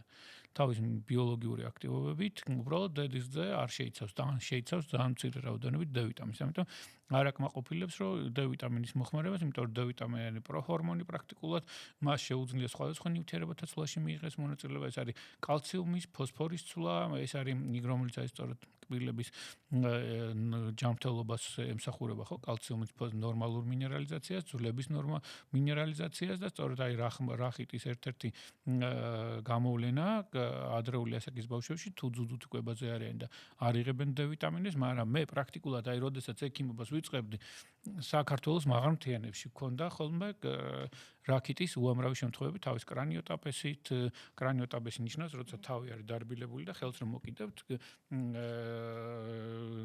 როგორც ეგრეთ წოდებული პინპოკის ბურთის სინდრომი ქვია, ჩადიოდა ნაწლებობამდე თითები. ან კბილების არასწორი განვითარება, სპეციალური კბილების ეგრეთ წოდებული დაზოლილი კბილები, ან ეგრეთ წოდებული აი ესეთი რაღაც კბილების ხუჩისონის მსგავსი კბილები ქვია, უფრო სხვა დაავადებას ახასიათებს ის. და ამიტომ აი ესეთი დარღვევები მე მაშინ მინახე სულ იყო საუბარი რატო ხდება მაღალ მთიანეთში ხო არა გვაქვს მზის პრობლემა ხო რატო იყო აქ და ერთი ელემენტარული დასკვნა არის ისინი იკვებებოდნენ სპეციალი იყო შეიძლება იყვნენ ძუძუთი კვება ძირითადად ძუძუთი კვებაზე იყვნენ იღებდნენ დაუშვათ ეგრე მოთუშულ ფაფებს ეგრეთ წოდებულ სიმინდის ფაფა იქნა ის არ იყო ადაპტირებული საკვებები და მთავარი რაც იყო იყვნენ აკვანში, აკვანზე გადაფარებული იყო, როცა გაყავდათ ხოლმე თეთრი რატო იყო გადაფარებული, იმიტომ რომ მზის სხივები აისხლილდა, ხო? ამიტომ მზის სხივი აღარ ქონდა და აქედან ვითარდებოდა სწორედ ეს D ვიტამინის და დეფიციტი და აქედან გამომდინარე რაკი. აი რაკიტი მაშინ ვნახე და მე პრაქტიკულად აღარც მინახია, იმიტომ რომ ეხა ყველა ადაპტირებულ საკვებს იღებს, თუ ხელოვნური იქნება და ყველა პედიატრმა ეს არ ჭირდება მას განსაკუთრებული განათლება, იცის რომ თუ ბავშვი არის ძუდუთ უკვებაზე, უნდა დაიწყოს D ვიტამინი. და ყველა ეს ბავშვი სვავს D ვიტამინს, რომ მთავარია ჩვენ გამოვიყენოთ არასამკურნალო დოზები, მიუხედავად იმისა, რომ ჩვენ საზღვრავთ D ვიტამინს და აღმოჩნდება, რომ D ვიტამინი ხან დეფიციტია, ხან არის უკმარისობა, წერია, ხო? გაშლილად წერია ხოლმე, როდესაც ვაკვეთებთ. ამიტომ მე მიუხედავად უკმარისობისა და დეფიციტისა, ყოველთვის ვიყენებ სამკურნალო საპროფილაქტიკო დოზას. რატო ვიყენებ საპროფილაქტიკო დოზას? იმიტომ რომ D ვიტამინის როცა საზღვრავ მას სპექტრომეტრიული კვლევა შეიძლება ერთ ლაბორატორიაში განსაზღვრო და იყოს დეფიციტი, მეორეში იყოს ნორმა, მესამეში იყოს უკმარისობა. ამიტომ, როდესაც ვხედავთ, რომ არის ასეთი პრობლემა, ეგ იმიტომ რომ ჩვენ საზღვრავთ დეპოს, ანუ მარაქს, აქტიური ფორმას არ ვსაზღვრავთ. აქტიური ფორმა ის დეპო უნდა გარდაიქმნას აქტიურ ფორმად და მან უნდა მიიღოს მონაწილეობა ნივთიერებათა ცვლაში. ამიტომ, როდესაც არის ესეთი დეფიციტი, მე ყოველთვის ვცდილობ განსაკუთრებით ადრეული ასაკის ბავშვებში გამოვიყენო D ვიტამინის საპროფილაქტიკო დოზა 400, 800, ზოგ შემთხვევაში 1200, 2000 ერთეული ასაკის მიხედვით. ამიტომ ყოველთვის ასე ვიყენებ. ამიტომ რაღაც განსაკუთრებული არ უნდა შევქმნათ D ვიტამინზე. D ვიტამინი ყველა პედიატრმა იცის რა დროს დაუნიშნოს ბავშვს. პედიატრმა და დაუნიშნოს მშობელმა საკუთარი სურვილით, ზამთრის პერიოდში მაგალითად არ უნდა შეიძინოს ეს თქვათ ინტერნეტით ამოკითხული პროფილაქტიკური დოზის. პროფილაქტიკური დოზა შეიძლება მშობელმა დანიშნოს, არ ჭირდება მას არანაირი პედიატრი და ეს პროფილაქტიკური დოზა ზამთრის პერიოდში უყუროთ არის ესეთი რაღაცა. თუ რატო განვითარდა ეხა ბოლო პერიოდში განსაკუთრებით უბერტატულა ან გარდატეხის ასაკში თქვენი აზრით რატო განვითარდა? ბავშვები გინახიათ გარეთ ჩვენ დროს ხო ეზოში გავდიოდი ფეხბურთს თამაშობდი გინახიათ ფეხბურთს ახლა დიდი ფეხბურთის მოთამაშე მე არ ვიყავი მაგრამ გავდიოდი რაღაც კალათბურთს თამაშობდი და ესეთ რაღაცას ხო გინახიათ ბავშვები ზიან სახში ბავშვები მიდიან რაღაც დაბადების დღის ცენტრზე დაბადების ერთმანეთს კი არ ელაპარაკებიან ტელეფონით წერენ მესიჯებს ხო სამწუხაროდ აღარ გადიან მზეზე და რანაირად განვითარდება D ვიტამინის სინთეზი რა თუ ბავშვი დღის განმავლობაში დაუშვათ პირველიდან 3 საათამდე 4 საათამდე შუალედში ხა კიდე დაიწყებენ საუბარს ამ დროს გაყვანა არ შეიძლება გარეთ პირველიდან 4 საათამდე შუალედში 15 წუთის განმავლობაში მათ შორის ჭრდილში გავა გარეთ სადაც არის ულტრაესფერის სხივების აი UV-ა ისეთი ფრაქცია რომელიც იწვევს D ვიტამინის სინთეზი 7 საათზე არ ვითარდება დილით და ღამის 8 საათზე სწორედ არის 12-დან 5 საათამდე პერიოდი თუ ბავშვი ან მოზრდილი გარეთ გავა საქართველოს განედის ქვეყანაში ანუ ჩვენთან D ვიტამინის ესეთი დეფიციტი არ არის და ღია ექნება მტევანი და სახე მეტი არ არის საჭირო საკმარისია იმისაც რომ მას პროფილაქტიკური დოზა D ვიტამინისა გამომუშავდა ეს და თქვენ არსად რაღაც გაიდლაინში და იმაში არ შეხვდება ანუ კიდევ ერთხელ მეორე საქართველოს იმ განედზე მდებარეობს იმ გრადუსზე სადაც მას არ ამ მოსახლეობას არ უნდა განვითარდეს D ვიტამინის დეფიციტი აუტიზმზე საუბრობდით და ბოლო პერიოდში რაოდენობა ძალიან მოიმატა დაავადებათა კონტროლის ცენტრის მონაცემებით აშშ-ში ამერიკაში დაახლოებით 36 ბავშვიდან 8 წლის ასაკში აუტიზმის სპექტრის აშლილობის დიაგნოზს უსვამენ რა რისკ ფაქტორებია დაკავშირებული აუტიზმთან და საიდან მოდის ეს ზრდა? ეს ცოტა რთული კითხვაა ჩემთვის როგორც პედიატრის. უბრალოდ მე ვფიქრობ, რომ დიაგნოსტირება გაიზარდა. უბრალოდ ეხლა რაც შეეხება ადრე იყო ეგრეთ წოდებული ყველა პაციენტი იყო მოთავსებული განვითარების ეტაპების დაყოვნება. საიდან მოიმატა ხო არის სულ საუბარი, მეც როცა ექიმობას ვიწყებდი, რაღაც გარკვეული პროგრამა იყო. და თბილისში იყო რამოდენიმე სკოლა, სადაც ესეთი რაღაცები გონებრივი განვითარების შეფერხების მქონე ბავშვები. იქ იყო დაუშვათ იდიოტიც, იმბეცილიც, აუტიზმიც და დაუშვათ ბავშვთა ასაკის სიზოფრენია და ასე შემდეგ. იყო სხვადასხვა ესეთი 4 სკოლა იყო თბილისში და პრაქტიკულად საქართველოში ყველა რეგიონს ჰქონდა და ეს ბავშვები იყვნენ ჩაკეტილი ამ სკოლებში. გაიზარდა მათი სოციალიზაცია პირველ რიგში, გაიზარდა მისი დიაგნოსტირება. ნახეს რომ აუტიზმი არის ისეთი დაავადება, რომელთანაც შეიძლება მუშაობა, იმიტომ რომ გამოიყო დაუშვათ იგივე სხვა განვითარების ეტაპების დაყოვნებისგან და შეიძლება 50% შემთხვევაში, 70% შემთხვევაში იყოს სრულფასოვანი ბავშვი ასაკის მატებასთან ერთად. სამწუხაროდ დაბალ პროცენტში და არც თუ ისე დაბალ პროცენტში გადადის უკვე ბავშვთა ასაკის შიზოფრენიაში, აუტიზმი, ხო? და შესაბამისად უკვე ნეიროფსიქიატრიული დარღვევებია და მას ფსიქიატრის ჩართულობა ჭირდება. არის, რა თქმა უნდა, რისკ ფაქტორები, თუმცა ეს რისკ ფაქტორები ბოლომდე არ არის ჯერ კიდევ შესწავლილი. იქ იყო საუბარი რაღაც ფოლიმჟავის დეფიციტზე, იქ იყო რაღაც დაუშვათ ტყვის დეფიციტ, ტყვის სიჭარბეზე, სხვადასხვა მიკრო და მაკრო ელემენტების სიჭარბებზე, ასე შემდეგ, თუმცა ლითიუმის ნაკლებობაზე ან სიჭარბეზე, ასე შემდეგ, თუმცა ესეთი მე არ შემხედრია ესეთი ზუსტი. თუმცა რა თქმა უნდა, მეცნიერება წინ მიიწევს და რაღაც გარკვეულ ეტაპზე შეიძლება რაღაც იმამდე მივიდეთ, რომ რაღაცა გამომწვევი ვიპოვოთ, მაგრამ ჯერჯერობით მისი რისკ ფაქტორები, ეხლა რისკ ფაქტორები ნებისმიერ რაღაცა შეიძლება დავასახელოთ, ხო? ნებისმიერ ავიღოთ ეხლა რაღაცა იგივე ტელეფონი თქვათ და ან გაჯერ დამოკიდებულება, რომ აღმოჩნდება, რომ ეს არის ვითომ გამომწვევი, მაგრამ არ არის როგორც წესი. არანაირი რისკ ფაქტორი ეკრან დამოკიდებულება აუტიზმისა, როგორც მოგეხსენებათ, არ არის. სოციალიზაცია თქვით და როგორი მოქმედა სოციალურმა ცვლილებებმა ბავშვებში აღზრდასა და სტრესისადმი მდგრადობაზე. უყურეთ დაავადებათა კონტროლის ცენტრის CDC-ის მონაცემებით, შფოთვითი აშლილობების 3-დან 17 წლის ბავშვების დაახლოებით 11%-ს აწუხებს. რა ფაქტორები უწყობს ხელს ამ ზრდას და როგორ შეუძლია ადრეულ ჩარევას ამ სიტუაციის გამჭვირვალება? ადრეულ ჩარევას შეუძლია. მე კიდევ ერთხელ გეუბნებით, აი საქართველოში 30 წელია მოხდა ამ ბავშვების სოციალიზაცია, ისინი დადიან ჩვეულებრივ ბაღში, დადიან ჩვეულებრივ სკოლაში, ზოგ შემთხვევაში მძიმე შემთხვევაში მათ სპეციალიზირებული მასწავლებელი ყავთ. ადრე ეს ბავშვები იყვნენ ჩაკეტილი ერთ სკოლაში. წარმოიდგინეთ, ხა ეს დაუშვათ თბილისში 4 იყო, იქ იყო დაუშვათ ქუთაისში, სენაკის ყველაზე მძიმე პათიკო. მე მომიწია ბავშვებთან ადრესი ყველა იმაში სიარული, მარტყოფის ინტერნატები და ასე შემდეგ. სადღაც იყო ეს ბავშვები და თქვენ წარმოიდგინეთ, მე პირველად ვნახე ატირებული პროფესორი ციციშვილი, როდესაც აი სენაკის ბავშვთა სახლის პაციენტებთან მივედით, ხო? იქ იყო აი წარმოიდგინეთ, აი ციხის პირობებში ჩაკეტილი ბავშვები 30 წლის წინ. და რა თქმა უნდა, ამათი სოციალიზაცია გაიზარდა, სოციალურმა აქტივობებმა მეტნაკლებად ხელი შეუწყო, რომ სწორედ თუ აი ეს 3-დან 11%-მდე რო ქნის მაქსიმალურად შემცირდეს მათი ეს კლინიკური გამოვლინებები და მაქსიმუმ უნდა გაკეთდეს ეს უბრალოდ საკმაოდ ძვირად ღირებული სერვისებია უბრალოდ და საქართველოს კი არა, ამერიკის შეერთებული შტატები და ევროპის უმრავლესი ქვეყნები ვერ აუდიან ამას და მე გქონია შემთხვევები, აი დაუშვათ დღეს იყო პაციენტი საფრანგეთიდან და დედა ცდილობს რომ პირიქით აქ გადმოვიდეს, ერთი იყო საბერძნეთიდან, რომ აქო თქვენ უფრო მეტი განვითარების პროგრამები გაქვთ, იქო იმდენი ბიუროკრატია ჭირდება ამ პაციენტების ჩართვასო, ხო, მინდა რომ აქ გადმოვიდეს საერთოდ საცხოვრებლად და კარგად 5 წელი აქ დავყავრო, იმიტომ ამ პროგრამები ჯერო ფინანსურად ინკლუზიურ პროგრამებზეა, იქაც ცდილობ რომ აი ეს პროგრამები აქო თქვენ უფრო მეტი გაქვთ, უფრო ხელმისაწვდომია, ვიდრე იქ, იმიტომ რომ სპეციალურ აღრიცხვაზე უნდა და იქ რაღაც რეაბილიტაცია შედის დაუშვათ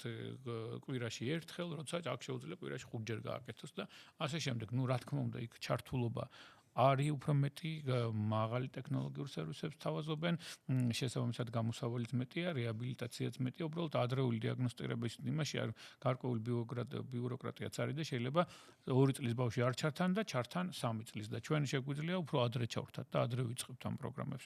მე ზოგ შემთხვევაში და ჩვენთანაც შედეგები პრაქტიკულად ერთი და იგივეა. ხა, როდესაც არის დაუშვათ სხვა ისეთი შეზღუდული შშმ პირების მართვა, როგორც არის დაუშვათ ბავშვთა ცერებრული დაბლა, სხვა გენეტიკური პათოლოგიები, რა თქმა უნდა, იქ რეაბილიტაცია არის. მაღალ დონეზე ჩვენ გვაქვს საკმაოდ კარგი ესეთი კენ ვოლკერის ირაკლი ნატროშვილი ხელმძღვანელობს და ეხა რექტორია მანამდე მშვენივრად ცენტრი, რომელიც აი ღმა შშმ ჩამორჩენილ პირებს მაქსიმუმს უკეთებენ იმისაც, რომ მაქსიმალურად რეაბილიტირებული რეაბილიტაცია და მაქსიმალურად სოციალურები და ინტეგრირებულები იყვნენ ისინი, მაგრამ ეს კიდევ ერთხელ მეორე სამწუხაროდ არის ხანგრძლივი პროცესი, ნატიფი მიდგომა ჭირდება და ჭირდება ესეთი მუდმივი ეგრეთ წოდებული ალიანსი მშობელს, ბავშვთა, იქ რეაბილიტოლოგს შორის. მინდა ADHD-ზე ვისაუბროთ. ემორის ეს არის სამეცნიერო კერძო უნივერსიტეტი ატლანტაში. ემორის უნივერსიტეტის კვლევა მაჩვენა, რომ ADHD არის ყურადღების დეფიციტის და ჰიპერაქტივობის სინდრომი, რომ ADHD-ის დიაგნოზი ბოლო წლებში მნიშვნელოვნად გაიზარდა. შესაბამისად, გაზრდილია მკურნალობაც მედიკამენტებით. რატომ ხდება? ეს უფრო სპეციფიური თემაა, ეს უფრო ნეიროფსიქოლოგების და ნევროლოგების საქმეა. ADHD სინდრომის დიაგნოსტირება გაიზარდა პირველ რიგში, იმიტომ რომ თქვენ შესაბამისად ADHD უფრო მარტივია სამართავად, შესაბამისად ADHD შეიძლება ისე იყოს მქონე ბავშვი, რაღაც გარკვეული მიმართულებით დაუშვათ მათემატიკური აზროვნებით, ფიზიკური აზროვნებით, ხელოვნებით, უამრავი ხელოვანი შეიძლება ADHD სინდრომით იყოს დაავადებული და ისეთ და იყო და ცნობილია ხა ამაზე ახლა ჩამოთვლით ხო, ისეთ ნამუშევრებს გვინდნენ, ამიტომ მათი ინტეგრირება უფრო მარტივია. თქოს შემთხვევაში რა თქმა უნდა მედიკამენტოზური თერაპია, ოღონდ ეს მედიკამენტოზური თერაპია უნდა დაინიშნოს სიფრთხილით. ესაც არის სპეციფიური თემა, ეს მთავარია მივიტანო მათზე დიაგნოზი და დროული რეფერალი მოვახდინო ნევროლოგთან, ნეიროფსიქოლოგთან, გადაუშვათ იმ განვითარების ეტაპების ოკუპაციური თერაპია ჭირდება თუ მეტყველების თერაპია თუ ჭირდება თუ რაც ეს, მაგრამ ADHD სინდრომს როგორც წესი შედარებით უფრო მარტივი მართვადი. მეტყველებაზე თქვით და მინდა გითხოთ დისლექსიაზე. დისლექსიის საერთაშორისო ასოციაციის მონაცემებით, დისლექსია მოსახლეობის დაახლოებით 5-დან 10%-ს აწუხებს. რა არის დისლექსია? რა ადრეულ ნიშნებს უნდა მიაქციონ ყურადღება მშობლებმა და პედაგოგებმა მცირე წყალიან ბავშვებში? ან ისეთი სპეციფიური კითხვები, რომელიც პედიატრის საქმე ნევრალგიაში. მე აქ ჩვენ წიგნში ნევროლოგებმა იმუშავეს ამაზე და კარგად წერია დისლექსია რა არის. შესაბამისად, რა თქმა უნდა, ამას ჭირდება მეტყველების თერაპია, ნევროლოგის ჩართულობა, ზოგ შემთხვევაში შეიძლება მედიკამენტოზური ჩარევაც იქნას გამოყენებული, მაგრამ მაქსიმალურად სიფრთხილით და სწორედ აქაც აი ამ დისლექსიის შეიძლება ADHD-თან სინდრომთან იყოს ასოცირებული, შეიძლება იყოს დაუშვათ სხვა განვითარების ეტაპების დარღვევასთან, მოსილობასთან, ან რაღაც გენეტიკურ დაავადებასთან ასოცირებული. აქაც საჭიროა აი დროული დიაგნოსტირება თუ გენეტიკურ დაავადებასთან არის ჩართული, ან რაღაცა მედიკამენტოზური თერაპიის ჩარევა, მაგრამ ძალიან მცირეა. აი ეს მედიკამენტები და მაქსიმალურად ჩვენ უნდა აღმოვაჩინოთ დროულად და მოახდინოთ მისი რეფერალი. ჯერ მივდივართ პედიატრთან და ის უკვე გვამსამართებს შესაბამისი პროფილის ექიმთან. თუმცა მშობელსაც შეუძლია ჩვეულებრივად აღმოვაჩინოს ის და წავიდეს ნევროლოგთან. გავიგე. დაუბრუნდეთ ჩვენს თემას, პედიატრიულ თემას. როგორ აფასებთ პედიატრები ვაქცინების როლს დღეს? როგორც ისტორიულად პოლიომიელიტის მსგავსი დაავადებების პრევენციაში, ასევე ბავშვების დაცვაში იმ მრავალი დაავადებისაგან, რაც შეიძლება დღეს შეხვდეთ მათ. რა თქმა უნდა, ეს არის უნიკალური, ეს არის ყველაზე იაფიანი სამედიცინო ინტერვენცია, რაც კი ხდება კაცობრიობაში, რომელმაც ყოველწლიურად 3-დან 5 მილიონამდე ადამიანის და ბავშვის სიცოცხლე გადაარჩინა და ეხაც ესე აკეთებს და ზოგავს მათ. შესაბამისად, ყოველწლიურად ვიმეორებ, რომ არ ყოფილიყო ეს ინტერვენცია 8 მილიარდის ნაცვლად მოსახლეობა იქნებოდა 2 და 3 მილიარდი და ისეთი მძიმე დაავადებები, როგორც არის დაუშვათ დიფტერია, როგორც არის პოლიომიელიტი, როგორც არის ტეტანუსი, როგორც არის წითელა, როგორც არის სხვა ესეთი მძიმე დაავადებებზე ვსაუბრობ, რომელიც უშუალოდ შეიძლება ლეტალურად დასრულდეს, ხო? ეხლა მეტნაკლებად ყივანახველასაც მაღალი ლეტალობა აქვს, მაგრამ დროული დიაგნოსტირების შემთხვევაში მეტნაკლებად ის შეიძლება იყოს მართვადი, მაგრამ ტეტანუსი, დიფტერია, წითელა ეს არის უსეთი უმძიმესი პათოლოგიების გამოსავალით, რომელმაც შეიძლება გამოიწვიოს მაღალი ლეტალობა ან ინვალიდობა. ამიტომ ჩვენ საბედნიეროდ ამ ქვეყანაში გვაქვს მაღალი ხარისხის ვაქცინები, ეხლა სულ იყო საუბარი 1 წლის ვაქცინა, ინდურ ვაქცინაზე იყო საუბარი, ხო? წითელა, წითურა, ყბაყურა. დანარჩენი ყველა ვაქცინები არის ევროპული წარმოების. ეხლა შემოვიდა იგივე ამერიკული წარმოების წითელა, წითურა, ყბაყურა, ხო? ეხლა რა იყო ინდური წარმოების ვაქცინა, იყო რძისზე დამზადებული ვაქცინა, ოღონდ იყო მაღალი კვალიფიკაციის ვაქცინა, სერუმის ინსტიტუტის მიერ დამზადებული და შემოვიდა ეხლა კვერცხზე დამზადებული ამერიკული ვაქცინა. ეს ორივე ვაქცინა გვაქვს ეხლა ჩვენ წითელა, წითურა, ყბაყურას ტიპის ვაქცინა. ყბაყურა კიდე ინფექცია, რომელმაც შეიძლება ლეტალობით არ გამოვლინდეს, მაგრამ შეიძლება გამოიწვიოს უშულობა, შეიძლება გამოიწვიოს კუჭქოშა ჯირკვლის დაზიანება, სანერწყვე ჯირკვლების დაზიანება და ასე შემდეგ და ეს არის ქრონიკული პათოლოგიის მქონე პაციენტი გახდეს ის პანკრეასის ჯირკვლის დაზიანებით. ამიტომ შეუძლებელია დროული ვაქცინაცია წითელა როგორც მოგხსენებათ კეთდება 1 წელზე და 5 წელზე, აი გუშინეთ ჩემ შულსაც გავუკეთე წითელა წითურა ყბაყურას ვაქცინა.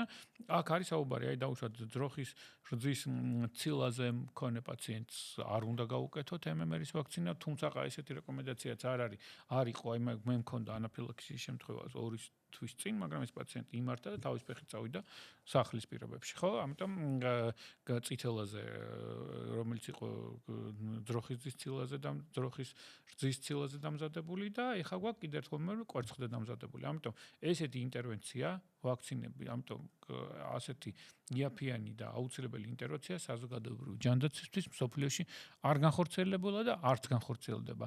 ამერიკის შეერთებულ შტატებში, ევროპის ქვეყნებში ვაქცინაციის მოცვადობა არის დაახლოებით 98.9% და იქ არის სპეციალური ისიც ხო ეხლა მეტნაკლებად რეგულირდება, რა თქმა უნდა, მშობელი ირჩევს და ნებაყოფილობითია ყველა არსებობს სავალდებულო ვაქცინაცია. სავალდებულო ვაქცინაცია რას ნიშნავს, რომ შეუძლია იმ კონკრეტულ ეს ბავშვი დაუშვათ არ მიიღოს რაღაც სასწავლო დაწესებულებამ ევროპულ ქვეყნებში ან ამერიკის ქვეყნებში. იმიტომ რატო? არსებობს დაახლოებით 0.2-0.3% ბავშვებისა, რომელსაც ჩვენ ვაქცინაციას ვერ უკეთებთ. ეს არის თანდაყოლილი იმუნოდეფიციტის მქონე პაციენტები, სხვადასხვა შეძენილი იმუნოდეფიციტის და სხვადასხვა პათოლოგიის მქონე. ამიტომ ეს ბავშვებიც რო გადარჩნენ და იმიტომ რომ მათთვის ეს დაავადებები არის მომოკვდინებელი. შესაბამისად ვაქცინაციას ვერ უკეთებთ. ამიტომ ეს ბავშვები რო გადარჩნენ, ყველა მაქს ირგვლივ მყოფი ადამიანები უნდა იყვნენ აცრილი. არსებობს ეგეთი ტერმინიც და სლოგანი ქონდა, ხო? აცერი და დაიცავი. აცერი და დაიცავი როგორც საკუთარი თავი, ისე სხვის ბავშვების თავი. ამიტომ მაქსიმალური მოცვა უნდა გაკეთდეს ვაქცინაციისა და კიდევ ერთხელ ვიმეორებ, ვაქცინას აქვს გვერდითი მოქმედებები, ვაქცინის უკუჩვენების შემთხვევაში ჩვენ ვაქცინას არ ვაკეთებთ. და აი უკუჩვენება აქვს ზუსტად 0.2% ბავშვებს, რაც თქვი ზოგადად მთელ მსოფლიოში ან 0.1%. ამას ჩვენ ვაქცინას ვერ უკეთებთ. და ვაქცინის გვერდითი ეფექტები როგორც არის დაუშვათ ცხელებაზე განვითარებული ფებრილური გულყრა, ზოგ შემთხვევაში ადგილობრივი მტკივნეულობა, სიწითლე, ეს არის გვერდითი ეფექტები. და მეორე დოზა ჩვეულებრივად უნდა გაუკეთდეს ასეთ მქონე პაციენტებს, იმიტომ რომ ცხელებას იძლევა უცხო ცილაშეთის 15-20% შემთხვევაში შეიძლება განვითარდეს. ეს არ არის. ან შეიძლება ალერგიული რეაქცია იყოს. ამიტომ ის კაბინეტები, სადაც კეთდება ვაქცინაცია, ყოველთვის არიან აღჭურვილი ასეთი, აი მაგალითად, მქონდა მე ანაფილაქსიის შემთხვევა, ეს ეგრევე გავაკეთე ადრენალინი იმ კონკრეტულ შემთხვევაში და დაახლოებით 5 წუთში ეს პაციენტი თავისი ფეხით გაუშვით ოღონდ კლინიკაში, იმიტომ რომ მეორედაც შეიძლება განვითარდეს ეგრეთ წოდებული. აი ხა სავალალო შემთხვევა იყო, ხო, წერის ნაკმენზე განვითარებული, მე როგორც ვიცი, კრაზანაზე განვითარებული ანაფილაქსიის და ეს პაციენტი გარდაიცვალა დიდი მოზრდილი, ხო, იყო ესეთ რაღაც შემთხვევა, ეხა 3-4 დღის წინ. ამიტომ ეხა კიდევ ერთხელ ვიმეორებ, როდესაც ჩვენ ვაქცინას ვაკეთებთ, ან ისეთ ინტერვენციას ვაკეთებთ, რომელიც არის დაკავშირებული ალერგიულ მძიმე რეაქციებთან, მძიმეში შედის ანაფილაქსია. ესეც საიდან ვისწავლე იმ გადაუდებელის დროს, როდესაც ჩვენ გავაკეთეთ და რამოდენიმე ათეული შემთხვევა მაქვს გატარებული ანაფილაქსიისა, რომელიც დროსაც ვაკეთებდით, არა მარტო ვაქცინა, ასეთივე ვაქცინაციაზე დაგვემართა ჩვენ დაუშვათ პირველი 25 წლის წინ, როდესაც აი პანკისის ხეობაში წითელას ეპიდემია იყო და იქაც გავაკეთეთ ადრენალინი და ეს პაციენტი თავის ფეხით წავიდა სახლში. ამიტომ ამ მართვა ყველა დაავადებებისა მაქსი ვაქცინის გართულებებისა როგორც წესი ხდება და ამიტომ კიდევ ერთხელ ვიმეორებ, არსებობს უკუჩვენებები, გვერდითი ეფექტები და ესეთი კარგი ინტერვენცია ჯერ საზოგადოებრივი ჯანდაცვისა არ გაკეთებულა. სხვა სიტყვებით, იმუნიზაციის გრაფიკში, რაც კი არის ვაქცინები, ყველა არის უსაფრთხო. რა თქმა უნდა და შესაბამისად, რაც უფრო ადრეული ასაკის არის ბავშვი, მტკივილის რეცეპტორების აღგზნოვანი ზღურბლი უფრო ნაკლებია და ამიტომ უფრო მარტივად გადააქვთ. ანუ ამიტომ არის რა 2 თვეზე, 3 თვეზე, 4 თვეზე, 2 თვეზე, 4 თვეზე, 6 თვეზე. მტკივილის რეაქცია 2 თვის ბავშვს უფრო ნაკლებია ვიდრე 1 წლისას. უსაფრთხო იყო თუ არა COVID ვაქცინები ბავშვებისთვის? ბავშვებისთვის ჩვენ საქართველოში COVID ვაქცინა არ გაუკეთებია. პრაქტიკულად შემოიტანილი იყო, ამასაც უკეთებდით დაუშვათ ის ბავშვები, რომლებიც გადიოდნენ სასწავლებლად ქვეყნის გარეთ, ხო? ისე არ იღებდა არც ამერიკის შეერთებული შტატები, არც ევროპის ქვეყნები და დაახლოებით 16 წლის ბავშვებს ჩვენ ამ Pfizer-ის ტიპის ვაქცინას იყო ცალკე ბავშვების დოზები, მაგრამ სულ არსებობს ესეთი ტერმინი, უყურეთ, არ ამგონია რომ ადამიანმა რაღაცა შექმნას მარტო ფინანსური მოგების გზით. მეც ეუყურებ ამ საკითხს. იმიტომ რომ ჩვენ ვკითხულობთ ლიტერატურას, რა თქმა უნდა, არსებობს ექსპერიმენტული ვაქცინები, არასოდეს არ კეთდება ადამიანზე, ექსპერიმენტული ვაქცინები კეთდება ცხოველებზე. არსებობს პრეკვალიფიცირებული ვაქცინები, რომელსაც ახლა ჩვენ გვაქვს. პრეკვალიფიცირებული ვაქცინები რაში ნიშნავს, რომ წლების განმავლობაში მათ კვალიფიცირება უკვე აქვს მიღებული და ეს რაც ვაკეთებთ, მაგას ქვია პრეკვალიფიცირებული ვაქცინები და ეს იყო ეგრეთ წოდებული ურგენტული ვაქცინები, რომელმაც ექსპერიმენტი გაიცალა ჯერ ცხოველებზე, მერე დაინერგა უკვე კლინიკური კვლევა, რაც ნიშნავს, რომ მოხალისე ადამიანებზე კეთდება. შესაბამისად, რომ ნახეს, რომ ამ მოხალისეების რაღაც გარკვეულმა ჯგუფმა შესაბამისად რაღაც რეაქციები არ ქონდა, მერე დაიწყეს უკვე მოსახლეობაზე, იმიტომ რომ ვაქცინამ მე შეიძლება ჩემი შეხედულებები მქონდა, უნდა პირველ რიგში სპეციალური მოწყვლადი ჯგუფები გადაარჩინა ვაქცინებმა. თორე ახალგაზრდებს ახლა COVID-ი უფრო მეტი მაქვს, მე ახლა პაციენტი რაც მოდის ახლა ჩემთან არც ვაკეთებ ხოლმე ტესტირებას, აი ხა არის კოვიდის გავრცელება, 50-60% დღეში თქვენ ხო გიწევთ ჩემთან მოსულ სამწუხაროდ რიგებს ვცდილობ ხა მოვაგვარო და აღარ იქნება მე მგონი, იმიტომ რომ ჩაწერით. აი დაუშვათ მოდის 20 პაციენტი, 20 პაციენტთან ცხელებით მომდინარეობს, 10 აქვს კოვიდი. ერთს გავტესტავ ხოლმე, 9-ს აღარ ტესტავ. კლინიკური ერთ და იგივე ნიშნები აქვს. ეხა უფრო მეტია. და გადააქვს ბავშვებს მე ჩვენმა კლინიკამ პატარამ, სადაც თქვენ მოდიხართ აი მზიური მედის ამბულატორიულ პირობებში კოვიდის დროს გაატარა დაახლოებით სადმე არც იყო ცნობილი 125,000-მდე ბავშვი. ეს იყო ელექტრონული მიმართა არც ერთი პაციენტი აქედან 18 პაციენტის ჰოსპიტალიზაცია მოახდინეთ მარტო ისიც 6 თვემდე ასაკის ბავშვისა მშობლის პანიკის გამო. და ერთი ორი იყო შემთხვევა, რომელსაც ჰქონდა სხვა ნევროლოგიური შიშიმი პირი იყო და შიშიმი პირების ცალკე მოახდინეთ მისი ჰოსპიტალიზაცია. ჩვენ კლინიკას 5 ექიმი მართავდით, ძირითადად სატელეფონო კონსულტაციები და არც ფული მოგვითხოვია ამაში სახელმწიფოსგან და არაფერი, ხო?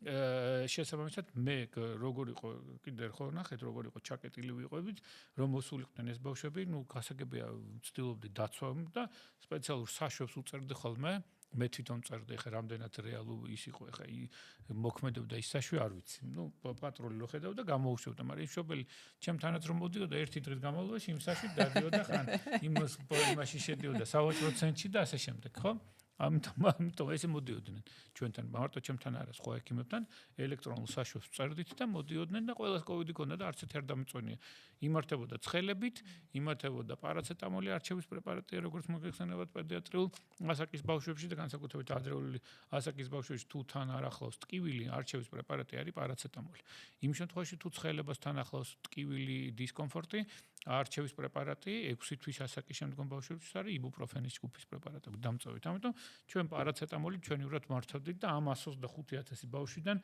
გართულება პნევმონიით მქონდა ალბათ დაახლოებით 1.15 ან 20 და ისიც იმართა ისიც შემდგომ პერიოდში ან თუმცა დაახლოებით მულტისისტემური ანთებითი სინდრომის მქონე ბავშვები მყავდა დაახლოებით 20-25 ეს იყო კოვიდის შემდგომი რეაქციები, რომელსაც იაშვილის კლინიკაში პროფესორი ივანე ჩხაიძე ხელმძღვანელობით შვენივრად იმართებოდა ეს პაციენტები მულტიდისციპლინური გუნდის მიერ და ეს 25 ბავშვი ეხლა არის ჯანმრთელი.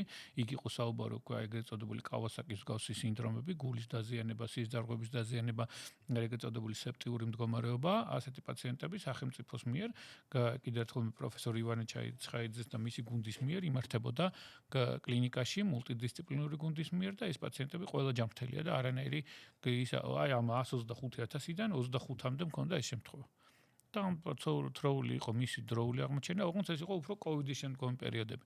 3 თვის მერე, 4 თვის მერე, 1-6 თვის მერე და მაღალი ტიტრით რო ხა ესეც ვერ განსაზღვრავ ხო, ვის რა შემართებულ სისტემის დარღვევით მიმდინარე რაღაც ენდოთელიარული სისტემის მოშლით, იმიტომ რომ ის ენდოთელიოციტებს აღიზიანებდა კოვიდი, ანუ ენდოთელიოციტი რა არის? სისხლძარღვის ამონფენი გარსი.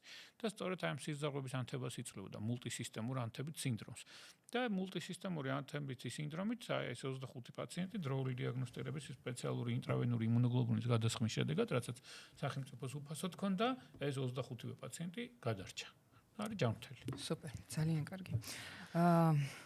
გრიპის ვაქცინაზე მინდა გკითხოთ. ყოველწლიურად ბევრი მშობელი, მათ შორის მეც, ფიქრობს გრიპის ვაქცინაზე და იმაზე ნამდვილად ახდენს თუ არა ის გავლენას მათი შვილების ჯანმრთელობაზე.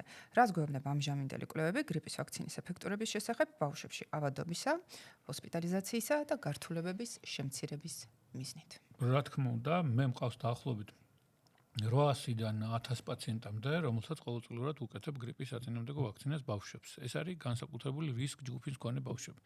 როგორც არის გულსიზრახთა სისტემის პათოლოგიის მქონე თანდაყოლილი და უშუალოდ მანკის მქონე პაციენტები, ნაოპერაციები პაციენტები, სხვადასხვა მანკის მქონე ბავშვები, როგორც არის და უშუალოდ თირკმლის პათოლოგიის ან სასუნთქის სისტემის მქონე ბრონხოპულმონარული დისპლაზია, ბრონქული ასთმა და ასეთი ჯგუფები ან განსაკუთრებული რისკ ჯგუფის მქონე ბავშვები იმუნოსუპრესიულ თერაპიაზე მყოფი ზოგი და უშუალოდ ქიმიოთერაპიაზე მყოფი პაციენტები, ონკოლოგიის მქონე პაციენტები, ასეთი ბავშვებს მე ვაკეთებ ვაქცინაციას. და ნუ არის სპეციალური ჯგუფები, 5 წლამდე ასაკი ბავშვები, განსაკუთრებული რისკ ჯგუფი და რა თქმა უნდა ეს ბავშვები არიან დაცულები და გრიპით განპირობებული გრიპი უფრო რთულად მიმდინარეობს ბავშვებში.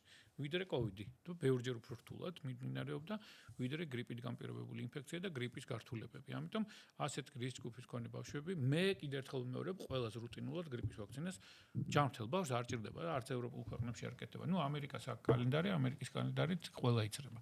დაუშვათ ხო, რაღაც გარკვეულ 5 წლამდე ასაკის ბავშვები და საქართველოსაც სახელმწიფოს შემოაქვს დაახლოებით 200-დან 250,000-მდე დოზა გრიპის საწინააღმდეგო ვაქცინისა, რომელიც უკეთდება სპეციალურ მოწყვლად ჯგუფებს 65 წელს პლუსი, იგივე სხვადასხვა პათოლოგიები აქვს ჩამორთული, შენაცვლებით თერაპიაზე მყოფი პაციენტები და ასე შემდეგ და მათ გრიპის ვაქცინა უკეთდებათ უფასოდ. ჭარბწონაზე მინდა გაგესაუბროთ. ზოგი მშობელი წუხს, რომ მათი შვილი საკმარისად მაღალი არ არის, ან ცოტა უფრო მეტად პუტკუნა უნდა იყოს. ამიტომ ხშირად ზედმეტად ყვებავენ, ზოგჯერ სწრაფი ყვების პროდუქტებსაც იყენებენ. რას ამბობს ამჟამინდელი კვლევები ბავშვებში ნაწლავების ჯანმრთელობასა და სიმსუქნეს შორის კავშირზე და მეორე კითხვა, თქვენს პრაქტიკაში 100 პაციენტიდან დაახლოებით რამდენს აღენიშნება სიმსუქნე ან უბრალოდ ჭარბი წონა? ჭარბი წონა მკვეთრად მოიმატა მომართვიანობა. ნუ აქაც უნდა დავადიფერენციროთ რა არის ჭარბი წონა, სიმსუქნე პირველი, მეორე, მესამე, მეოთხე ტიპი, რომელსაც ჭირდება უკვე ენდოკრინოლოგიური ჩართვა, მულტიდისციპლინური მართვა. ჭარბი წონა რატომ მოიმატა, ხო, ელემენტარულად ჭარბი წონა. ეს არის რა არის ჭარბი წონის პრევენცია, ეს არის ფიზიკური აქტივობა, ცხოვრების ჯანსაღი წესი, რაც მოიცავს ფიზიკურ აქტივობას და სწორკვებას.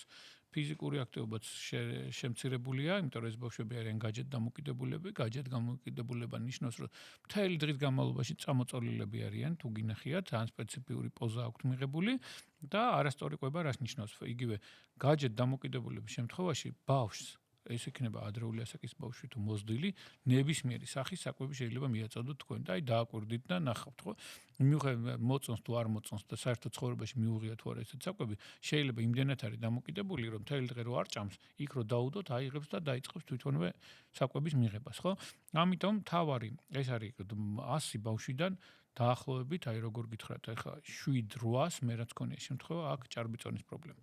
ამიტომ ჭარბი წონის პრევენცია არის სწორი კვება, ფიზიკური აქტივობა. თუ მომყვება მშობელი და ფიზიკური აქტივობა და სწორ კვებას დაიცავს, სწორად განახორციელებს, შესაბამისად იქ რაღაც გარკვეულ პროდუქტებს უღებთ ხოლმე, ეს არის დაუშვათ ადვილათასათვისებელი ნახშირწყლები, ადვილათასათვისებელი ნახშირწყლები საჩერდის, ნაჯერი ცხიმები საჩერდის, ფასტ-ფუდებში ადვილათასათვისებელი ნახშირწყლები შედის ტკბილეულში, შოკოლადში, ნაყინში, ასე შემდეგ. თუ ამ პროდუქტებს ამოიღებს დაუშვათ იქ არის ძეხვი და ეგრეთ წოდებული შაურმები გინახიათ ყველაზე ცუდი საკვები პედიატრიულ პროფილ პაციენტში არის სწორედ ეს გაზზე მომზადებული ეგრეთ წოდებული შაურმა, რომელიც არ არის რეკომენდებული და ასეთ საკვებ პროდუქტებს ამოიღებს, ეს იქნება სწორი კვება, სწორ კვებას თუ მოყვება ფიზიკური აქტივობა აქაც უნდა შეარჩიოს მშობელმა, ხო? დაუშვათ რა ტიპის დატვირთვა, აი მაგალითად, როდესაც სასუნთქის სისტემის პათოლოგია, მე ყოველთვის ურჩევ ხოლმე ციგურებზე შეიყვანოს.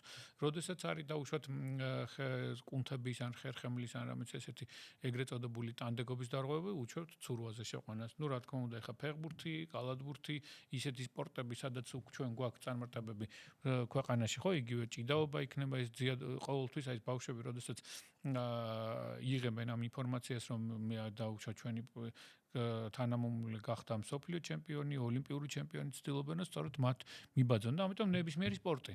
ოღონდ ის სპორტიც სწორად უნდა იყოს გადანაწილებული, ხო? იმიტომ რომ ბავშვი არ უნდა დავტვირთოთ თავიდანვე, არ უნდა გამოვფიტოთ და ისეთი რაღაც არ უნდა გავუკეთეთ, რომ მან შემდეგ უკვე ფიზიკური აქტივობისთვის ვეღარ შეძლოს და ვერ მიაღწიოს ამ წარმატებას. ამიტომ ეს არის სწორი, იქ არის სპორტული ექიმის მიერ ჩართულობა, სწორედ ამ სპორტულმა ექიმმა უნდა შეურჩიოს მას რა მიიღოს საკვები პროდუქტები, რა მიკროელემენტები, მიკრონუტრიენტები მიიღოს, რომ სწორად განვითარდეს, რომ პირიქით არ განვითარდეს, იმიტომ რომ როდესაც ფიზიკური აქტივობით არის დაკავებული ბავშვი, თუ სწორ კვებას არ მიცემ, იმდენი შეიძლება საკვები მიიღოს, რომ სწორედ მასგან უვითარდეს სწორედ ეს სიმსუქნე და ჭარბი წონა, თუ სწორად არ იქნა და ბალანსირებულად არ იქნა საკვები პროდუქტები კალორიების მიხედვით გადათვალისწინებელი, ოღონდ იმ შემთხვევაში, როდესაც ეს პაციენტი ჩართული არის პროფესიონალური სპორტისტვის და მას აქვს მონაცემები იმისა, რომ ეს უნდა გახდეს მსოფლიო ან ევროპის ჩემპიონი იქნება თუ ოლიმპიური ჩემპიონი. მას სჭირდება მუდმივი მეთვალყურეობა და ისე უნდა გავზარდოთ ეს ბავშვი, რომ გახდეს ოლიმპიური ჩემპიონი და აი ისე არ უნდა გავზარდეს, რომ განუვითარდეს შემდეგ უკვე ჭარბი წონა ან სიმსუქნე. რა თქმა უნდა, ეს არის პრობლემა, ეს არის რეკრეაციული ზონები, ბავშვების გასვლა, ნაკრები ეკრან დამოკიდებულება, სწორი კვება და ფიზიკური აქტივობა. რამდენად მნიშვნელოვანია ძილი და ცალკე საუზმე? რა თქმა უნდა, ძილი მნიშვნელოვანია. ამ ძილის პრობლემაც როგორც მოგახსენებათ, მელატონინის წამალით მიღებით კი არ უნდა მიცე ბავშვს და მელატონინით კი არ უნდა დააძინა ბავშვი. უნდა გააკეთო ის, რომ მან თვითონ დაიძინოს ყველაფერი, სწორად აქტივობით დატვირთო და რა თქმა უნდა, საუზმე აუცილებელია. ოღონდ საუზმეც ყველა პროდუქტი, საერთოდ სასურველია 3 ან 4 ჯერად ეკვება, ხო? დილის საუზმე, შემდეგ სამხარი, მერე სადილი, ვახშამი. და აქაც აი ხილი, ბოსტნეული, რძის პროდუქტები თუ აუტანლობა არ აქვს და ან ნებისმიერი საკვები ესეთი რეკომენდაცია რომ რაიმე საკვები პროდუქტი არ მიიღოს ბავშვს არ არსებობს, ხო? თუ არ აქვს რაღაც კონკრეტულ საკვები ნივთიერების აუტანლობა, ან კონკრეტულ საკვები ნივთიერებაზე ალერგია, მაგალითად ძროხის ცილის ალერგია, ან დიდი ცხრიანი, რაც არის არახისი, დაუშვათ თევზი, მოლუსკები და ასე შემდეგ. ეს იმ კონკრეტულ შემთხვევაში თუ აქვს მას ბავშვზე ალერგია, არ უნდა მივაწოდოთ. ამიტომ ჩვენ ვცდილობთ, რომ იმ ბავშვს, რომელსაც შეუძლია ყველა საკვები მიიღოს, ეს საკვები იყოს რაციონალურად მოხმარებული, დღის ყველა მონაკვეთში იყოს გადანაწილებული. აი მაგალითად, ამგზნების საშუალებები, როგორც არის დაუშვათ ღამის საათებში ბავშვებმა არ უნდა მიიღონ. აი როგორც არის დაუშვათ შოკოლადი, როგორც არის იგივე მარილიანი საკვები, მარილის ჩვენ მაინც საერთოდ ვერ იდებით, ხო? აი დაუშვათ იგივე ფასტ-ფუდები, რამე თუ ეს არის გემოვნებაზე გათვლილი საკვები, მათ დამატებულია ცხარეც, დამატებულია მარილიც, დამატებულია შაქარიც, ერთად არის, ხო, მარილი და შაქარი. იმიტომ რომ ესეთი საკვებები თუ ხვდებით, აი თქვენ ფასტ-ფუდები ხნის მასზე დამოკიდებულს და ეხა არის მეორე პრობლემა, ბავშვები იქაც კი აღარ მიდიან საკვების შესარჩევად, დაუშვათ იგივე ტრაფიკოებისობი არის, პირიქით იძახებენ სახში, ხო? აბა ნახეთ ეს მოტოციკლეტები ყოველ 2 წუთში დარბიან, ხან სამწუხაროდ სავალალო შედეგით მთავრდება, ხო? მათი არასწორად დადიან ქუჩებში, მე არ ვიცი, ეხლა მე დღეში 1.58 მივლის, როგორ დადიან არ ვიცი, პირდაპირ გეუბნებით და ესაც არის მეორე პრობლემაა, რომ უსაფრთხოებისა ქვეყნისთვის, ხო? იმიტომ რომ აი რამდენი შემთხვევებია იგივე ავარიის, სამწუხაროდ სავალალო შედეგებით და პირიქით ეხლა ამ ბავშვები ნაცვლად იმისა რომ მივიდნენ იგივე ეს იქნება ეხლა არ დავაფსახელებ რეკლამა არ გამოვიდეს იმ სტრაფიკოების ობიექტებს სახში იძახებენ. სტრაფიკოების ობიექტი ეხლა როგორ აუგზავნო მე ბავშვს თვეში ერთხელ ან ორჯერ. მეც მივყავს ჩემი შვილები და იმათთან ერთად ვცდილობ რომ მივიდი. ზოგჯერ მეც მივყიდი ეგრეთ წოდებულ დრაივებზე და ბურგერები. ხო, მე არ ჩემი არც თილოფარში არ ვიღებ ესეთ საკვებს ხშირად ან როცა უცხოეთში ხარ და რაღაც გარკვეულწილად რაღაცა გადარბენები გიწევს, ჩქარობ, აი ეს მაგისთვის არის გართულილი, ხო? ეს ფასტ-ფუდები, მაგრამ კიდევ ერთხელ ვიმეორებ, აი მაღალი ისეთი სანდოობის მქონე ტრაფიკოების ობიექტების განსაკუთრებით როცა კურორტულ ზონებზე არიან, იქ მომწავლავი საკვები პროდუქტები უფრო ნაკლებია, იმიტომ რომ როგორც წესი კარგად არის შენახული ეს. ჯობია კიდე ესენი მიიღონ, ვიდრე კუსტარულად დამზადებულები, ხო? აი მე ესეც რაღაც რჩევასაც კი ვაძლევ ხოლმე, რომ ჯობია იგივე ეს მიიღო, ოღონდ რა თქმა უნდა შეზღუდული რაოდენობით, ვიდრე არასწორად სამაცივრო პირობებში მოთავსებული საკვები, იმიტომ რომ აი როგორც მოგეხსენებათ, ახლა ზღვის პერიოდი გქონდა, პრაქტიკულად ყველა მეორე ბავშვი იყო ნაწლავთავი, როგორც ვირუსული, ისე ბაქტერიული ინფექციით და ცალკე იყო კიდე ენტეროვირუსული ინფექციები. საკმაოდ ხშირად გვერევა ენტეროვირუსული ინფექცია, ნაწლავთავირუსული ინფექცია და ნაწლავთაბა ენტეროვირუსული ინფექცია არის აბსოლუტურად სხვა, რომლის გავრცელებაც ეხა გქონდა, ეს იყო კოქსაკი და ეხოს ვირუსი. კოქსაკი ანუ გამონაყრით მიმდინარე პირისღრუ ხელფეხპირის ინფექცია და ერთჯერადად შეიძლება იყოს დიარეა ან ღებინება და ან შეიძლება ენტეროვირუსი საერთოდ არ ახასიათებს და არც დიარეა და არც ღებინება. აი ეს ენტეროვირუსი, რომელსაც მშობლები ხმარობენ და ზოგ შემთხვევაში ექიმებიც არის აბსოლუტურად სხვა პათოლოგია. ნაწლავთავირუსული ინფექციები არის აბსოლუტურად სხვა პათოლოგია. ნაწლავთავირუსები ეს არის გახშირებული ნაწლავთა მოქმედება, მაღალი ტემპერატურა, ღებინება, ოღონდ გახშირებული ნაწლავთა მოქმედება დაახლოებით 3-5 და ზემოთ. ცხელება, სისხლიანი დიარეა შეიძლება იყოს ნოროვირუსის და როტავირუსის დამახასიათებელი კლინიკური გამოვლენა და სწორედ ეს გვერევა ხოლმე ბაქტერიული ინფექციებში, აი ნოროვირუსულ ინფექციებს ახასიათებს სისხლიანი დიარეა, ბაქტერიული ინფექციები არის დიზინტერია, ეშერიხია კოლი, სალმონელა, ამება და ასე შემდეგ. ამება არის უფრო პარაზიტული ინფექცია, ეს აბსოლუტურად სხვა არის. ამიტომ როცა მივდივართ დასასვენებლად, როდესაც მივდივართ მე სულ თავაზობთ, თუ არის მაღალი სანდოობის და გვაქვს ამის შესაძლებლობა, რომ ეგრეთ წოდებული ტრაფიკოების ობიექტში მივიდეთ, გვაქვს 1-2 ასეთი საქართველოში, ჯობია ის საკვები მიიღოს, როდესაც სანამ დაუშვათ სახში მოთავსდება ან სასტუმროში შევა, მე სასტუმროში მეტნაკლებად რა თქმა უნდა მოგვარებულია ეს პრობლემები და ის კონტროლდება მუდმივად სუგსათის ეროვნულ ხელმძღვანელობრივი სააგენტოს მიერ იგივე ის რესტორნები მოგვარდება და მე არ ურჩევ რომ როდესაც აი ხა ხელს არ დაიბანს ბავშვი რაღაც გააჩერებს ავტომაგისტრალზე იქ დაუშვათ საზამთროს დაუჭრიან ის საზამთრო არ იწვევს თვითონ არაფრით არ არის დაბინძურებული საზამთრო შეიძლება ზეზე დების გამო სხვადასხვა მიკრობებით იგივე ეს ზედაპირი დაბინძურდეს თორე შიგნით გული კი არ იქნება ხა ბაქტერიებით და ვირუსებით დაბინძურებული ხო რა თქმა უნდა არ იქნება უბრალოდ აი ამიტომ არის სწორედ უნდა თერმულად დამუშავდეს იგივე წყლით კარგად განირეცხოს ზოგ შემთხვევაში საპნით გარეცხვის რეკომენდაციასაც ვაძლევთ ხო თორე თვითონ საზამთრო არასოდეს არ იწვევს არის ნოროვირუსი იქნება აქ არსტროვირუსი და არც როტავირუსი ხო შიგნითა გულში უბრალოდ ჩვენ როტავირუსის საწინააღმდეგო ვაქცინას ვაკეთებთ და ეს არის პროფილაქტიკა და როტავირუსი არის ერთ-ერთი ყველაზე ცუდი ინფექცია განსაკუთრებით 2 წლამდე ასაკის ბავშვებში მაღალი ლეტალობისა იმიტომ რომ იქ გაუწყლობა მისი მართვა არის საკმაოდ რთული დიარეა ღებინება და ამიტომ სწორედ აი ამიტომ ვცდილობთ რომ სწორი კვება შევთავაზოთ სწორი კვება ფიზიკური აქტივობა აგვარიდებს როგორც ნაწლავთა ინფექციებს აგვარიდებს ისე ცალკე ჭარბწონას და სიმსუქნეს ერთ თემას მინდა შევეხო რომელიც ჩემთვის მტკივნეული არა თუ თქვათ პირადად არამედ იმ გარემოში რა გარემოში ჩვენ ცხოვრობთ ძალიან ბევრი ადამიანი ეწევა სიგარეტს ან ელექტრონულ სიგარეტს ვეიპს ან ჯოინტებს კანაფის რას ამბობს ამჟამინდელი მტკიცებულებები სიგარეტის ან კანაფის მოწევის ბავშვებზე და მოზარდებზე ზემოქმედების შესახებ. Როგორ მოქმედებს ადრეული ზემოქმედება დამოკიდებულების რისკზე და რა რჩევები შეგიძლიათ მისცეთ თქვენს თუნდაც კოლეგებსაც, პედიატრებს, როგორ მართონ ეგეთი პაციენტები და მშობლებს. ხო, ნუ სამწუხაროდ გვაქვს რეალობა, რომ 25% მოსახლეობისა, ბავშვებისა ცხოვრობს ისეთ გარემოში, სადაც ერთი მშობელი მაინც ეწევა სახლის პირობებშიც კი სიგარეტს. რა თქმა უნდა, არსებობს ეგრეთ წოდებული თამბაქოს სინდრომი ადრეულ ბავშვებში. თამბაქოს სინდრომი შეიძლება გამოვლინდეს ადრეული ასაკის ბავშვებში, ან ჩვილებში, დაახლოებით 6 თვემდე ასაკის ბავშვებში, მიდრეკილებით რესპირაციულ ვირუსული ინფექციების დმი. ანუ შესაბამისად, თუ რესპირაციულ ვირუსული ინფექცია თამბაქოს სინდრომის და თამბაქოს გარემოში მქონე ბავშვს გადააქვს დაახლოებით უფრო მძიმედ და 3-5 დღე გრძელდება, არა თამბაქოს პირობებში მყოფ ბავშვებთან შეიძლება 2 დღე გაგრძელდეს.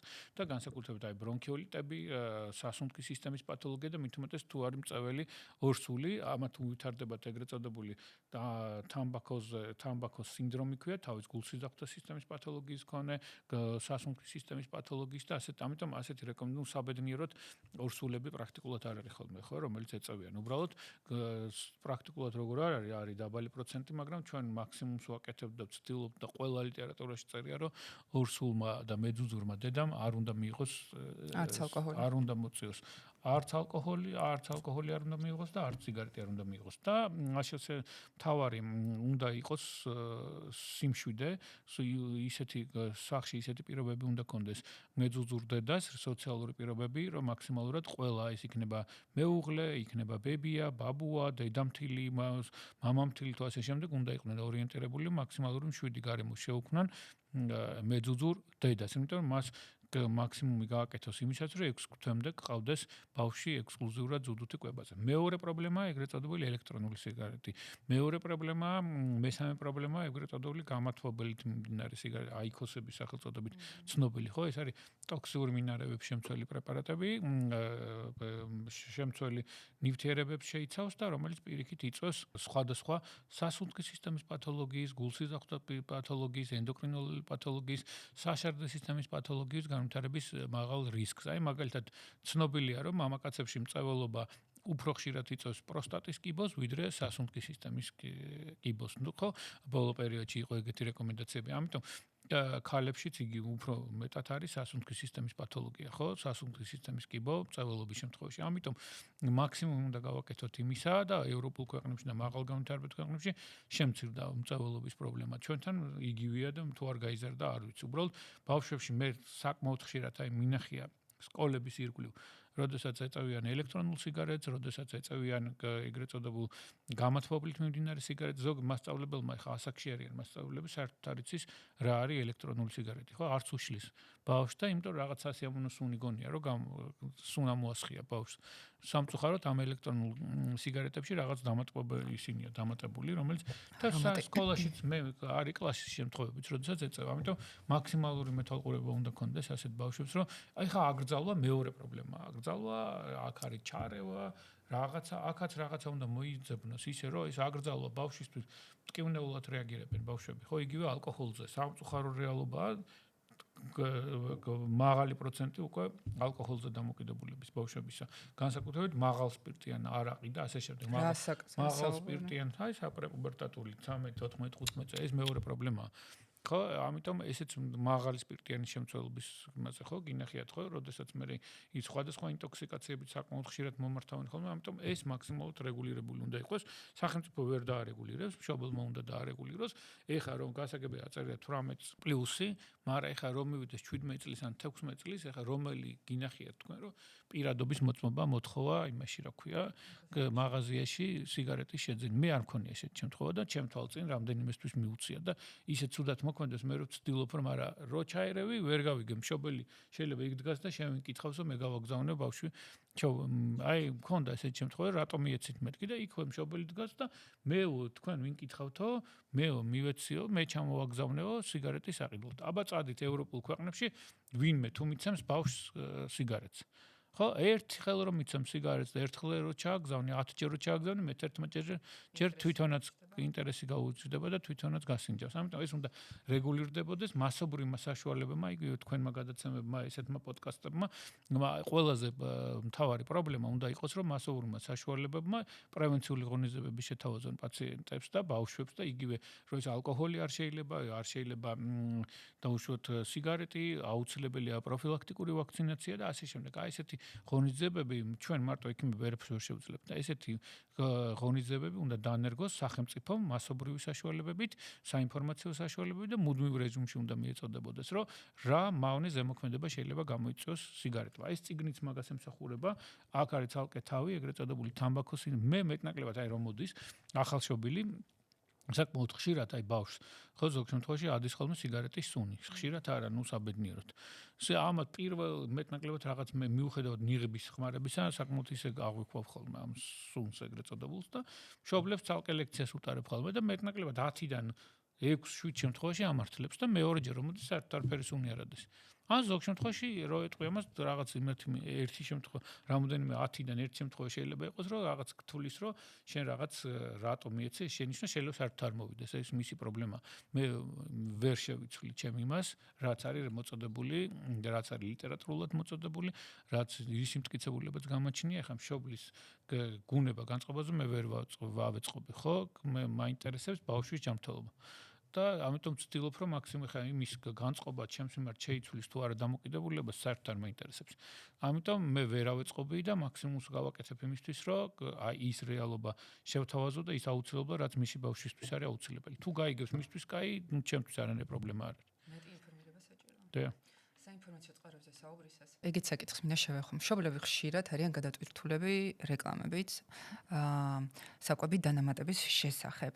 და როგორც წესი ეს რეკლამები გვპირდება იმას, რომ ჩვენი ბავშვი იქნება ჯანმრთელი, იქნება ძლიერი, თუ მიიღებს ამ გარკვეულ დანამატს, ან რაღაც ფორმულას, ან მიყვება რაღაც კვების გეგმას, რას გურჩევენ სინამდვილეში სახელმძღვანელოები? რა თქმა უნდა, არც სახელმძღვანელოში, არც ფუნდამენტურ სახელმძღვანელოში ასეთი ბიოლოგიურად აქტიური დანამატები თქვენ არ შეგხვდებათ.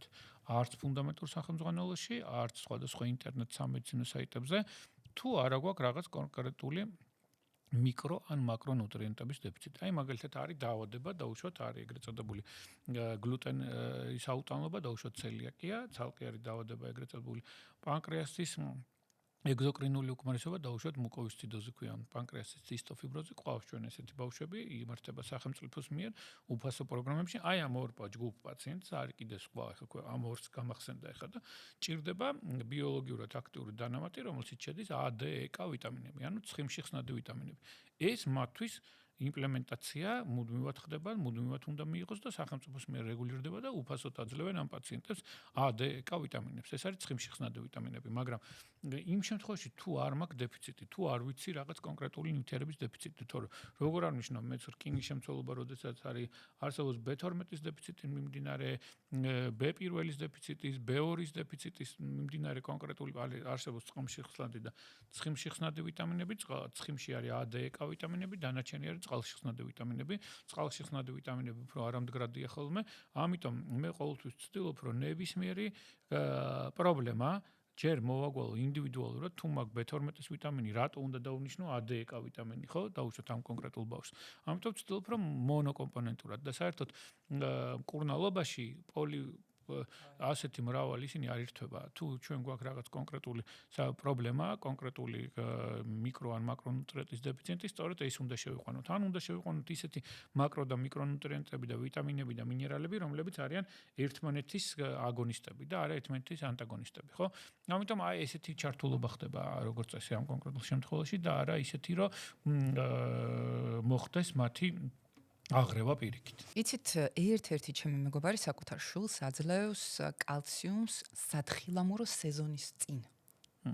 რამდენად მიზანშეწონებია? არა, რა თქმა უნდა, რას მოგცემთ ახლა საძილო გონია რომ რაღაც ფეხი არ მოწყდეს და გააძლიერებს და რაღაც არასწორი манипуляციის დროს არ მოწყდეს ფეხი. ამიტომ იქაც სათხილამურო სეზონზე აუცილებელია პრევენციული ღონისძიების გატარება და იქაც მუდმივად უნდა კონტროლდებოდეს როგორც სახელმწიფოს მიერ, ისე მშობლის მიერ, რომ იმ ბავშვმა რაიმე ისეთი უხერხული მოძრაობა არ გააკეთოს, რომ მისთვის და ტრავმატიზმით დასრულდეს. ომეგა-3-ზე რა სიტყვით, რამდენად აძლიერებს ის ბავშვის ტვინს? არა ბატონო, არანაირი კიდევ ერთხელ ვიმეორებ, ეს ომეგა-3 ყბადაღებული თემაა, ერთი თევზი ჭამოს ჯობია 1 წლის განმავლობაში და 1 წლის დოზა ომეგა-3-ისა ყოველდღე დალიოს უდრის 1 თევზის მიღებას. ამიტომ ესეთი მტკიცებულება ომეგა-3 შართ არ გამოიყენება პედიატრიაში. რატომ ავადებიან ბავშვები ხშირად შემოდგომაზე ზამთარში? და კარგია ეს თუ არა? რა თქმა უნდა, ჯანმრთელი ადამიანი წლის განმავლობაში ჯანმრთელი ბავშვი შეიძლება 10-დან 12 ამჯერ გახდეს ავად სხვადასხვა ვირუსული პათოლოგიებით, იმიტომ რომ მათ არ აქვს იმუნიტეტი და ნელ-ნელა იმუშავებს და შემდეგ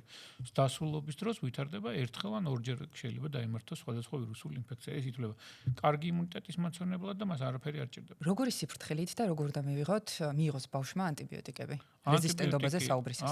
რეზისტენტობა, ანტიბიოტიკ რეზისტენტობა არის გლობალური პრობლემაა, 21 საუკუნის პრობლემა და აღმოჩნდება, რომ 2050 წლისთვის თუ სწორად ანტიბიოტიკო რეზისტენტობა სწორად არ იქნა ეგრეთ წოდებული მსოფლიო ჯანდაცვის ორგანიზაციის მიერ, ნებისმიერი ქვეყნების CDC-ის მიერ სწორად არ იქნა შეფასებული, სწორად არ იქნა გატარებული ღონისძიებები სამატყოფოში და ინფექციების მართვისას, ინფექციური კონტროლის დეპარტამენტის მიერ 2050 წლისთვის ანტიბიოტიკო რეზისტენტობით განპირობებულმა სიკვდილიანობამ შეიძლება გადააჭარბოს გულსიზრდათა სისტემის მქონე პათოლოგიით არსებულ სიკვდილიანობას. ეს არის კატასტროფა. ამიტომ ჩვენ მაქსიმუმი უნდა გავაკეთოთ იმისთვის, რომ ანტიბიოტიკო რეზისტენტობის ასაცილებლად ბინის პირობებში არასოდეს არ დავნიშნოთ საინექციო ანტიბიოტიკები, ანუ ეგრეთ წოდებული კუნთში ან ვენაში გასაკეთებელი ანტიბიოტიკები, რომელიც სამწუხაროდ საკმაოდ ხშირად ინიშნება და ეგრეთ წოდებული ტერმინიც კი არსებობს, ხო? ბეღურას ჰაუბიცა არ უნდა ესროლო, როდესაც შეიძლება ლაგატკითაც კი ჩამოაგდო. ამიტომ ჩვენ უნდა დავნიშნოთ სასტარტო ანტიბიოტიკები, ანუ დაუშვათ კონკრეტული ნოზოლოგია, მთავარია სწორი დიაგნოსტირება და ნებისმიერი სასტარტო ანტიბიოტიკი. სუბუქი, დაბალი, საშუალო ან მაღალი დოზით ის აუცილებლად დაარეგულირებს აღნიშნულ პრობლემას. ამიტომ მე ყოველთვის ვიყენებ სასტარტო ანტიბიოტიკს ამბულატორიულ პირობებში. პრაქტიკულად არ მაქვს დანიშნული საინექციო ანტიბიოტიკი. საინექციო ანტიბიოტიკს თუ ვიყენებ ისიც ინტრავენურად, ეს შეიძლება იყოს უფრო მოზრდილ ასაკის ბავშვებში, ან შეიძლება იყოს წელიწადში ერთი შემთხვევა, რომელსაც არ უნდა სტაციონარის პირობებში იყოს ისიც ისეთი ანტიბიოტიკი, რომელიც ამ კონკრეტულ ნოზოლოგიის შემთხვევაში არის არჩევითი და მქონდა სასტარტო დაწყებული და არ უნდა და რეფერალი კლინიკაში და ვაკეთებ ინტრავენურად. რა ასაკში პირველად უნდა მიმართოს ბავშვმა სტომატოლოგს? სტომატოლოგს რა ასაკში უნდა მიმართოს? ეს ცოტა ისეთი კითხვა, არსად არ წერია ეგეთი გაიდლაინი არ არის, რა ასაკში უნდა, ალბათ უნდა მიმართოს 2-3 წლის ასაკში, ან შეიძლება თავიდან, როდესაც რაღაც პროფილაქტიკური ღონა, ამიტომ ჯერ პედიატრმა უნდა დაადიფერენციროს, პედიატრმა უნდა მოახდინოს ამ პაციენტის, მე ესე ვთვლი. იქ შეიძლება გაიდლაინი არ არსებობს ეგეთი, პედიატრი აკეთებს პრევენციულ ღონისძიებებს და პრევენციული ღონისძიებების არასრულყოფილად წარმართვის შემთხვევაში უნდა მიმართოს სტომატოლოგს. როგორც არის დაუშვათ თანკბილვა, სხვადასხვა ძირითადად ბავშვებში მიმართვენება, მაინც არის სხვადასხვა ორთოპედიული და ორთოდონტიული პრობლემები. როდესაც ორთოდონტიული არასწორი ამოსვლა, თანკბილვა, ასე შემდეგ, ამ შემთხვევაში ან უნდა მიმართოთ, რა თქმა უნდა, დროულად სტომატოლოგს, ან როდესაც გვაქვს უკვე კარიესის პრობლემები, აქაც არის საუბარი კარიესის გააჩნია გავრცელების დონეს, ხო? თემური ეკიმო, ჩვენ როგორც წესი, ყველა ეპიზოდში ყავს სტუმარი, რომელიც სვამს კითხვას. ამ შემთხვევაში ეს არის საქართველოს სტომატოლოგთა ასოციაციის პრეზიდენტი, პროფესორი ქეთევან გოგილაშვილი. მინდა რომ გაჩვენოთ ეს ვიდეო და უპასუხოთ შესაბამის კითხვას. მოგესალმებით მსმენელებს და ძალიან დიდი პატივისცემა ჩვენ ძალიან კვალიფიციურ ადამიანს, ექიმს ბატონ თემურს. მინდა აღვნიშნო, რომ ზოგადად მშობლები ძალიან ხშირად გვეკითხებიან ფტორის გამოყენების შესახებ ბავშვებში. მაშინ, როდესაც ბავშვი ყოველდღიურად იყენებს ფტორის შემცველ კბილის პასტას, არის თუ არა აუცილებლობა და როდის დამატებით ფტორის ტაბლეტების სახით ან წვეთების სახით დანიშნა. მე აქვე მინდა აღვნიშნო, რომ არსებობს სამწუხაროდ განსხვავებული აზრი ამასთან დაკავშირებით, რომ თითქოს ფტორი ორგანიზმში არ არის სასიამოვნო ორგანიზმისთვის და ის საზიანოა ჯანმრთელობისთვის. აქვე ისიც მინდა აღვნიშნო, რომ ფტორი არის ერთადერთი ელემენტი, რომელიც ლაგდება კბილის სტრუქტურაში და ხელს უშლის კარიესის განვითარებას, ანუ ხელს უწყობს უფრო სწორედ მის პროფილაქტიკას. გაიდლაინის მიხედვით, ფტორის შემცველი კბილის პასტა ასაკის შესაბამისად გამოყენებული უნდა იყოს მაშინ, როდესაც პირველი კბილი ამოიჭრება. მე მაინტერესებს ბატონო თემურ თქვენი პრაქტიკული მიდგომა. როგორია სხვადასხვა ასაკობრივი ჯგუფში 0-დან 3, 3-დან 6, 6-დან 12 წლის ასაკის ბავშვებში. მაგალითად, 3-დან 6 წლის ასაკობრივი ჯგუფის პაციენტი. როგორ უნდა მოხდეს ფტორის დანიშვნა? ვის მიერ უნდა მოხდეს ფტორის დანიშვნა? პირისგრძის მდგომარეობიდან გამომდინარე, ეს გახლავთ სტომატოლოგის პრეროგატივა თუ ეს არის პედიატრის კომპეტენცია. თქვენი პასუხი ძალზედ მნიშვნელოვანი იქნება იმისათვის, რომ პროფილაქტიკა იყოს აბსოლუტურად უსაფრთხო და თანამედროვე გაიდლაინების შესაბამისი. ჯობია რომ გავაკეთოთ პრევენციული ღონისძიება. პრევენციული ღონისძიება რა არის? პრევენციული ღონისძიება პირველი, როდესაც ჩვენ ვიწყებთ D ვიტამინის პროფილაქტიკას და ბავშვებში და კბილის კალციუმის და ფოსფორის ცვლას უზრუნველყოფს და მეორე არის ფტორის პრეპარატის ჩართვა, როდესაც ჩვენ ვიწყებთ 6 თვის ასაკიდან 3 წლამდე ასაკის ბავშვებში ვთავთ მუდმივად ფტორს ზოგ შემთხვევაში რაღაც გარკვეული შესვენებებით, აქაც არის გათვლილი. ეხა დაუშვათ კბილის პასტის გამოყენება ფტორის შემცველი თუ ასე შემდეგ. გასაგებია კბილის პასტის გამოყენების მიუხედავად ბავშვმა საპროფილაქტიკო დოზა ფტორისა უნდა მიიღოს. რამე თუ კბილის პასტის გამოყენების შემთხვევაში ხდება ხოლმე მისი გადმონერწყვება და შესაბამისად იმ რაოდენობით ფტორი იქ ადგილობრივად არ შეიწოვება ლორწოვანიდან. ხო, ის საპროფილაქტიკო დოზა, რომელიც შეიძლება პერორალურად მივცეთ. ამიტომ ჩვენ საკმაოდ ხშირად 6 თვის ასაკიდან, იმიტომ რომ ჩვენ მივეკუთვნებით წყალში ფტორის შემცველობა არ არის მეტნაკლებად არ არის მაღალი შემცველობის და თუმცა ჩვენ გვაქვს მინერალური წყალი, მაგალითად ბორჯომი, რომელშიც ფტორის შემცველობა 1-ზე მეტია. ანუ 1-ზე მეტი როცა არის ფტორის შემცველობა, ამიტომ ესეთი წყალი არ უნდა შეთავაზოს ბავშვს და ბორჯომს აწერია კიდე 7 წლამდე ასაკის ბავშვებში არ არის რეკომენდებული მისი მიღებულა სწორედ ფტორის და ფლორიდების შემცველობის გამო. ჩვენ რაღაც გარკვეულ ჯგუფთან ერთად საქართველოს პირობებში ამაზე ვსაუბრობდით და გვინდოდა რაღაც სპეციალური წყალის მოძიება და მოვიძიეთ კიდეთ ესეთი რაჭის წყლები, სადაც ზედაპირულ წყლებში იყო ფტორის შემცველობა 0.5-დან 0.6-მდე, რაც არის იდეალური დოზა იმისას, რომ ასეთ წყალს გამოიყენებს ბავშვი და შესაბამისად თუ ამ წყლით დამზადდება საკვები, მას ამ კონკრეტულ შემთხვევაში პროფილაქტიკური დოზა შეიძლება არ დაემატოს ფტორის, მაგრამ არის სხვა მაღალ განვითარებად ქვეყნებში სპეციალური წყლები, დაუშვათ საფრანგეთშია უფრო მეტად და სადაც ფტორი არის ხელოვნურად დამატებული. ხელოვნურად დამატა ასეთ წყლებში და ბუტილირებული წყლებია და ეს იყიდება და ასეთ ბავშვებს შეიძლება საერთოდ არ მიცე ფტორი, ხო? იმიტომ რომ თუ შეუძლია რომ მას ევიენი არის ეგეთი უძვირესი წყალია მაგალითად და იქ გაწერია რომ არ ჭირდება და მითითებულიც არის რეკომენდაცია რომ თუ ბავშვი ამას იღებს უძვირესია ხა ფტორირებული წყალი. უბრალოდ ზედმეტი ფტორის დამატებით ჩვენ შეიძლება უფრო ტოქსიური დოზა მივიღოთ და შეიძლება სახელმწიფოც აიღებს და რა უნდა ხა GVP დაჭირდება 1 გრამი ფტორის ჩარევა და მთელ იმაში შეიძლება ისეთი ტოქსიური მომწამლავი გავხადოთ ეს წყალი რომ პრობლემა შეიქმნას. სასურველია ჩვენ პროფილაქტიკურად 6 თვის ასაკიდან დავამატოთ ფტორი მიუხედავად კბილის ფტორის შემცველი პასტებით გახეხვისა. ოღონდ კიდევ ერთხელ ვიმეორებ, პროფილაქტიკური დოზა და არა ზედმეტი დოზა.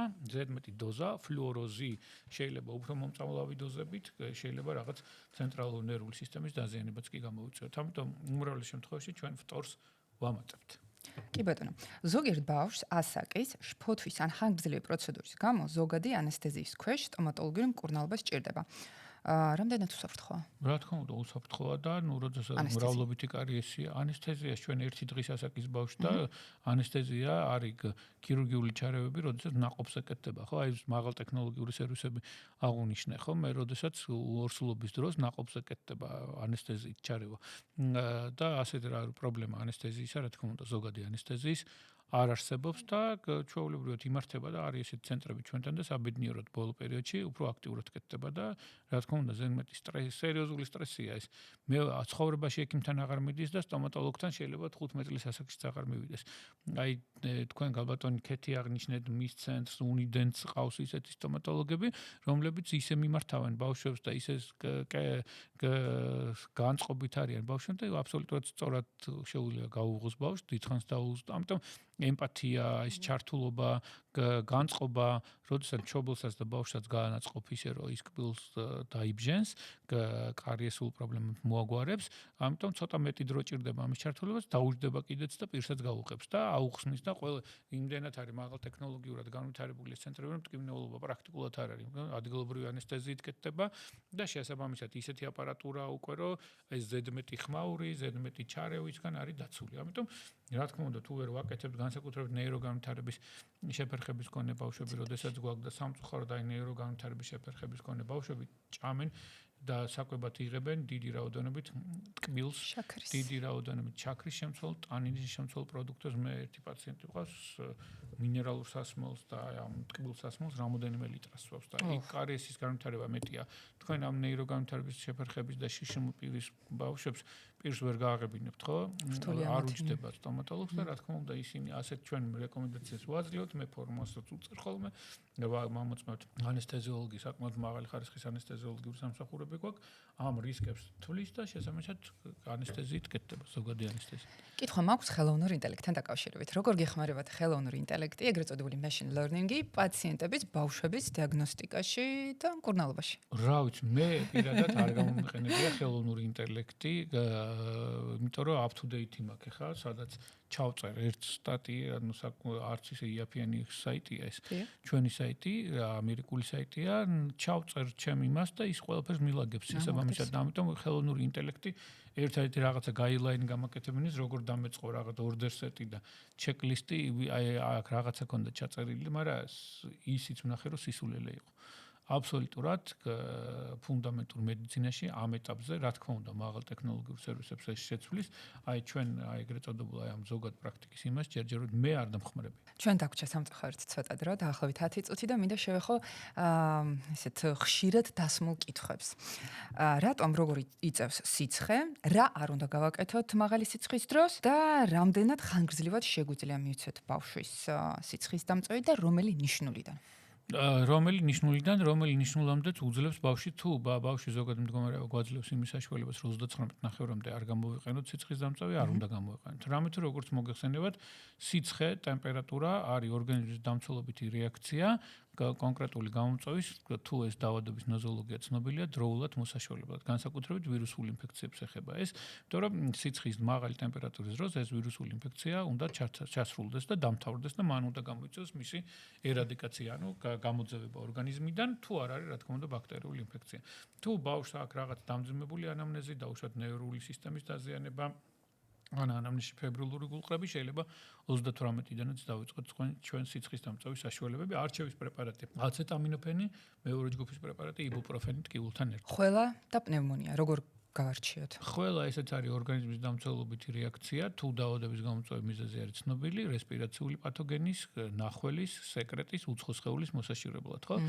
პნევმონიას აქვს თავის დიაგნოსტიკური კრიტერიუმები, შედარებით ინტოქსიკაციის კლინიკური ნიშნებია, მაღალი ცხელება, სუნთქვა გახშირებული, ნესტოების ჩადრეკვა, თუმცა ზოგიერთ შემთხვევაში შეიძლება საერთოდ არ იყოს ეს კლინიკური გამოვლენილი ნიშნები, მაღალი ცხელება, ზოგ შემთხვევაში ლაბორატორიული ტესტირებაში მაღალი ლეიკოციტი, ანთების მარტივების მარკერების მომატება და დაგვჭირდეს რენტგენოლოგიური კვლევა, იმიტომ რომ არსებობს ეგრეთ წოდებული დაუშვათ აი ხა რაც ქონდა მიკოპლაზმური პნევმონიები, არის ისეთი ატიპიური პნევმონიები, რომელსაც შეიძლება საერთოდ კლინიკური გამოვლენა პნევმონიისა არ ქონდეს. შეიძლება თუ არა კონდიციონერმა ან ვენტილატორმა ბავშვებში ყველა გამოიწვიოს. იმ შემთხვევაში თუ ვენტილატორი არის დაბინძურებული, თუ არის ძველი, არ არის სწორად დამუშავებული და გაწმენდილი, არსებობს ეგრეთ წოდებული ვენტილატორ ასოცირებული პნევმონიები, ლეგიონელით განპირობებული, იმიტომ რომ აი ამიტომ ყოველ 6 თვეში ერთხელ, წელიწადში ერთხელ უნდა მოხდეს ფილტრის გაწმენდა და რა თქმა უნდა შეიძლება გამოიწვიოს. ნაყინს ნაყინს არ არის, ნაყინმა შეიძლება თუ დაბინძურებულია და არ არის სწორ პირობებში შეანახული, შეიძლება ნაწლავთა ინფექციები გამოიწვიოს. წვნიანი ნამდვილად ეხმარება ბავშვს ხველის დროს? ხველის დროს დიდი რაოდენობით სითხეები, რა თქმა უნდა, ეხმარება, მაგრამ წვნიანი რა არის? ცალკე მოხარშული ხორცი და წყალი და თუ ხორცს ცალკე შეჭამს და წყალს ბევრს დალევს, იგივე გამოვა. კი ბატონო. როგორ მოვიცეთ, როდესაც ხველა იწვევს ღებინებას? ხველა, როგორც მოგახსენებათ, აი ყივანა ხველა არის ერთ-ერთი სიმპტომი, რომელსაც ხველას საკმაოდ ხშირად ღებინება მოყვება, იმიტომ რომ ხველის და ღებინების ცენტრი არის ერთმანეთთან ახლოს. თუ ამ შემთხვევაში ბავშვებში ჩვენ ხველის დამთქმულ საშუალებებს როგორც წესი არ ვიყენებთ და არ არის რეკომენდებული. ღებინებაც რა არის, რომ გამოიწვევს რეფლექსური ღებინებაც, გამოიწვევს ამ სეკრეტის, პათოლოგიური სეკრეტის მოცილებას და ზოგ შემთხვევაში ჩვენ შეიძლება გამოვიყენოთ პერიფერიული მოქმედების ღებინების საწინააღმდეგო პრეპარატები, ონდასეტრონის სახელწოდებით არის ცნობილი ღებინების შემთხვევაში, მაგრამ ხველა როგორც წესი ბავშვებში არ უნდა დავთქმოთ. მოზრდილებში კი ბატონო არსებობს ხველის დამთქმული ოპოიდები, განსაკუთრებით ნარკოტიკული საშუალებები, მძიმე ხველის შემთხვევაში, სამწუხაროდ საქართველოს პირობებში არ მოხდა. შეიძლება თუ არა გაცების დროს ძველი თმით გარეთ გასვლა? სველი თმით გასვლა გარეთ რატო უნდა გახვიდე, როცა შეგიძლია გაიშრო, ხო? მაგრამ სველი თმით გასვლა და სველ თმაზე განვითარებული მენინგიტი და ეს მითებია, ხო? რა თქმა უნდა, მაგრამ სველი თმით ჯობია რომ არ გახვიდე. ხშირად იძახიან, რომ პაციენტი ბავშვი როდესაც არ ჭამს, ჭიები აქვს. რამდენად სიმართლეს შესაბამება? და ბავშვი აღმოჩნდება რომ არ ჭამს და საკვებს აიღებს და აღმოჩნდება რომ თუ კარგად ჩაეკითხებით ნახავთ რომ იმდენი შოკოლადი ექნება მიღებული, იმ ხელა კალორიას იღებს და იმ ხელად იღზნება უკვე მადის ცენტრი იმ ტკბილით და იმით რომ აღარ ჭირდება საკვების მიღება. ჭიებთან საერთოდ არანაირი კავშირში არ არის უმადობა, ჰელმინთოზი და ჰელმინთოზს განსაკუთრებული ჩარევაც არ ჭირდება, რამითო ეს ჰელმინთები თამდევია და შეიძლება სხვადასხვა ბიოლოგიური პრეპარატებით, ზოგ შემთხვევაში რაღაც ბიოლოგიური არა ინვაზიური ჩარევებით ჭიების პროფილაქტიკაც მოახდინა. გასაგებია. როგორ შეუძლიათ მშობლებს გაიგონ აქვს თუ არა მათ პატარას ლაქტოზის აუტანლობა? ლაქტოზის აუტანლობა ეს არის გამორიცხვით ხდება, ლაქტოზის აუტანლობის კლინიკა არ უნდა აგვერიოთ ძროხის ძის ცილის აუტანლობასთან. ძროხის ძის ცილის აუტანლობას ახასიათებს სისხლიანი დიარეა, ძროხის ძის ცილის აუტანლობას ახასიათებს გამონაყარი, ატოპური დერმატიტი, პროტეინინდუცირებული კოლიტები, ღებინება, მაშინ როდესაც ლაქტოზის აუტანლობა შეიძლება ახასიათებს მუცლის შებერვება და მხოლოდ ნაწლავთა გახშირებული მოქმედება და რძის აუტანლობა შეიძლება კონდეს პირიქით ყავზობაც, ხო? ამიტომ ლაქტოზის აუტანლობის შემთხვევაში ჩვენ ლაქტოზის სპეციალური ტესტიც არსებობს, რომელიც ვაკეთებთ 8-9 ჩაბერივი ტესტია. ახალშობილს ვერ გავუკეთებთ და ლაქტოზის აუტანლობა არის კლინიკური დაკვირვებით, ანუ ლაქტოზის შემცველი რძის პროდუქტების გამორიცხვა. ოღონდ ლაქტოზის აუტანლობა არის სხვა, ძროხის ძის ცილის აუტანლობა არის სხვა. ძროხის ძის ცილის აუტანლობის შემთხვევაში უნდა აღმოვიყოთ ძროხის რძის ცილის შემცველი პროდუქტები, ძროხის ძის ცილა საერთოდ არ უნდა მივცეთ, ლაქტოზის აუტანლობის შემთხვევაში გადავდივართ ულაქტოზო საკვებზე.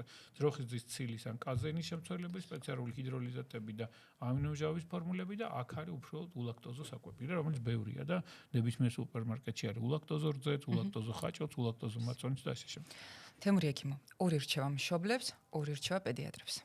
ორი რჩევა მშობლებს, მშობლების რჩევა ძირითადად არის რომ იყონ გაითვალისწინონ მათი პედიატრების რეკომენდაციები მაქსიმალურად და ბევრი დრო გამონახონ თავიანთი შვილებისთვის. ორი რჩევა პედიატრებს. მაქსიმალური სიფრთხილით გამოვიყენოთ მედიკამენტები პედიატრიულ ასაკში და არ დავნიშნოთ არასაჭირო ლაბორატორიული კვლევები და ლაბორატორიული კვლევები დავნიშნოთ ბავშვისთვის და არა ლაბორატორიისთვის. და ბოლოს წინა კითხვა. ხომ არ გახსენდებათ რაიმე სახის მხიარული ინციდენტი ან შემთხვევა თქვენს პატარა პაციენტებთან? მხიარული? ესეთი განსაკუთრებულად მხიარული. იმდენად ბევრია. ესეთი საკმაოდ ბევრია.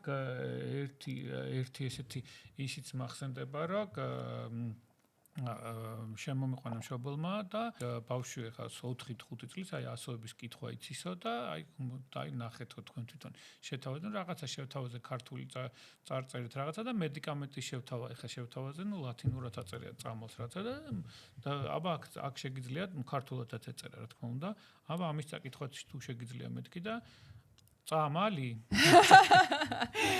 კი ბატონო და ალბათ ბოლო კითხვა რამდენადაც ვიცი ექიმებში გადაწვის სინდრომი საკმაოდ მაღალია როგორ უმკლავდებით თქვენ პირადად ამას და რა არის თქვენი ჰობი ხო რა თქმა უნდა გადაწვის სინდრომი არის განსაკუთრებით ღამის პერიოდში როცა გიწევს მუშაობა იმ შემთხვევაში მე წყვიტავ საერთოდ მიღებას და რამდენიმე შემთხვევა ყოფილა და როდესაც საერთოდ შემიწყვეტია მუშაობა და ვცდილობ საერთოდ არ მივიღო და მეორე დღეს რაღაც მაქსიმალურად შევძლო იმისა რომ ის დღე გამოვიყვენო და მეტნაკლებად დავისვენო ჩემი ჰობი რა არის მოგზაურობა ბავშვებთან ერთად ან კოლეგებთან ერთად და ზოგ შემთხვევაში როდესაც უფრო ხშირად დავდივარ სხვადასხვა სამეცნიერო კონფერენციებზე, როგორც ამ კონფერენციებზეც მეორე ხშირად მოყვება ხოლმე ესეც ეგრეთ წოდებული გასართობი ღონისძიებები და წელიწადში 4-ჯერ, 5-ჯერ, 3-ჯერ, მაინც 4-ჯერ აი ამით ვისვენებ მოგზაურობა, განსაკუთრებით როგორც ბავშვებთან, შვილებთან ერთად, რომ მაქსიმალური დრო გამოვნახო იმისთვის, რომ